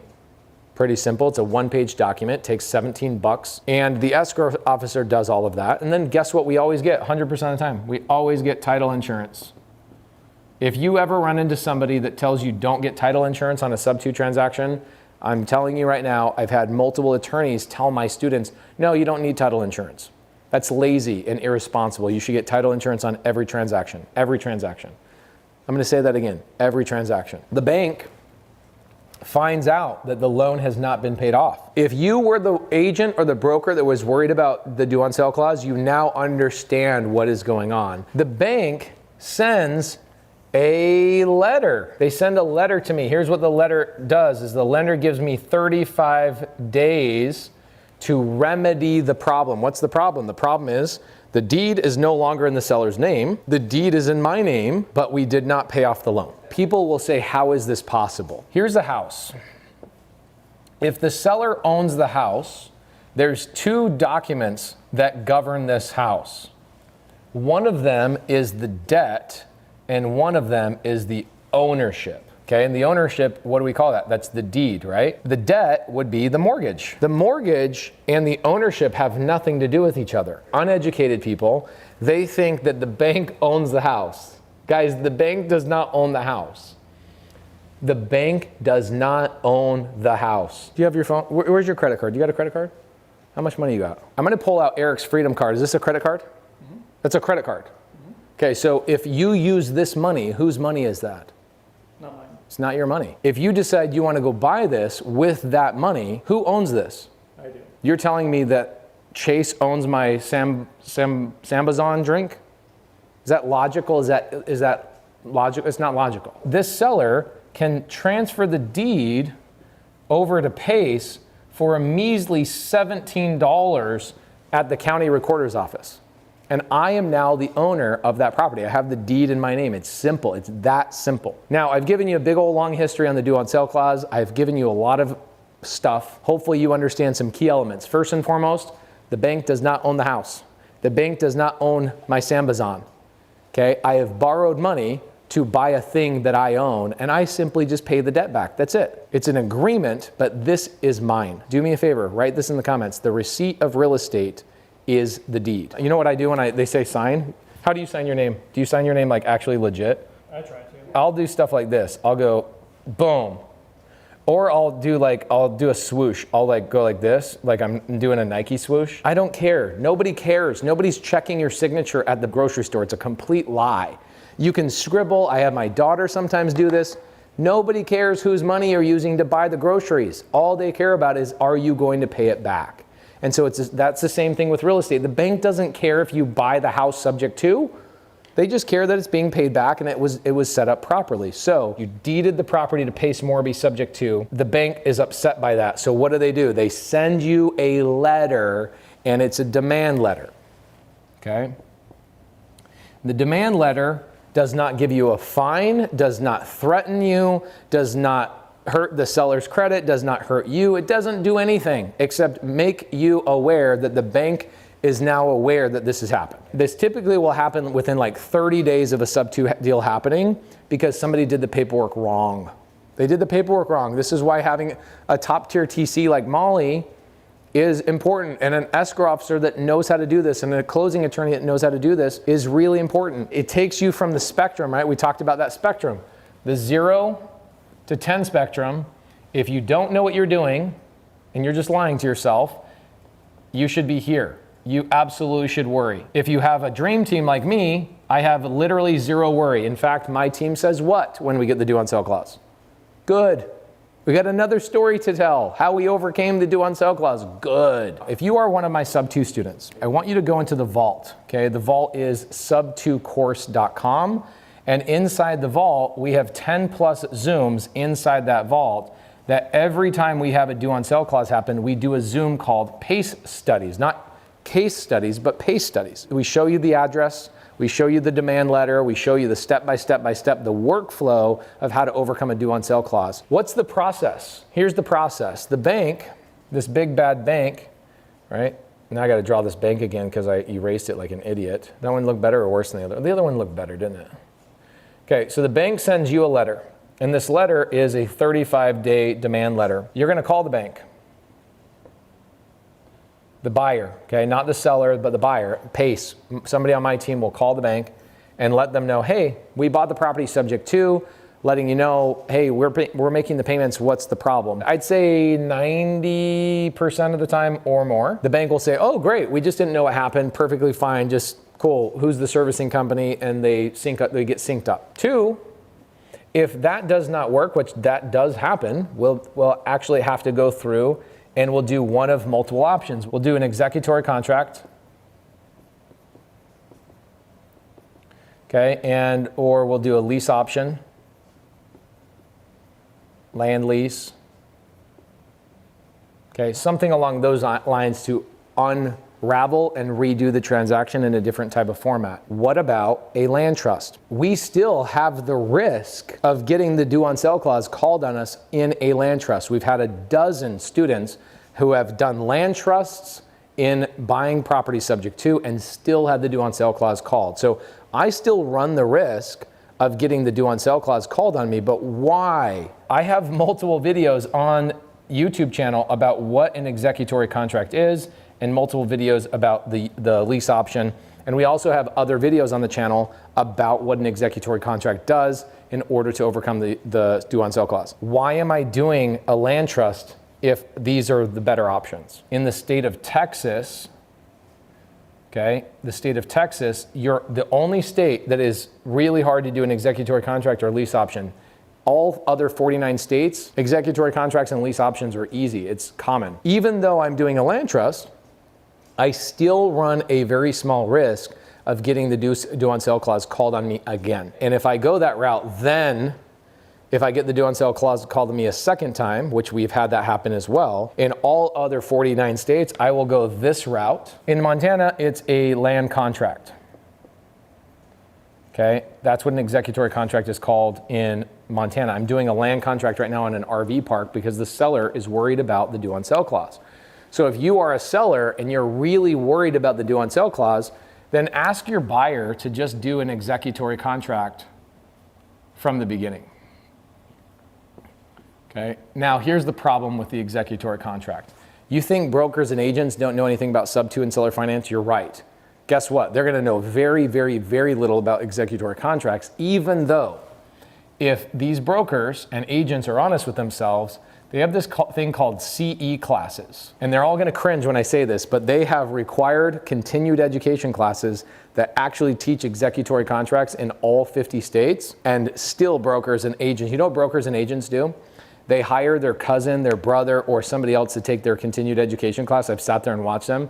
They just click through the classes and they skip everything. They're not learning anything in those continued education classes. So even though it is legal and agents are taught this in continued education every 24 months, they still won't know.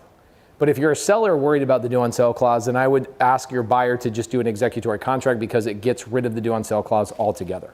In fact, a land trust is the last thing that last resort I would ever go to. And the reason I'm doing it is because it's in Texas. Hopefully that makes sense. Now, I've given you a house. I've given you what these things are. And I've also told you that I have had due on sale clause called on me, and I've never lost a house. I've never had a seller ever get their credit damaged. I've never had a seller get in trouble from the bank. I've never had a seller have a problem whatsoever with any of this stuff. My sellers are friends of mine. They send me Thanksgiving things. They send me Christmas cards. My sellers become my friends. We don't have problems with our sellers and how we run our business, okay? Now, here's a couple of gifts I'm gonna give you. I did an agent class a couple of months ago where I had 50 real estate agents come in and learn creative finance for 4 hours with me. Sean, Eileen, and Molly and myself taught for about 4, maybe 5 hours. We fed those agents, had them come into my office, and I wanna give you that. That's in the description. How much is that gonna cost them, Eric?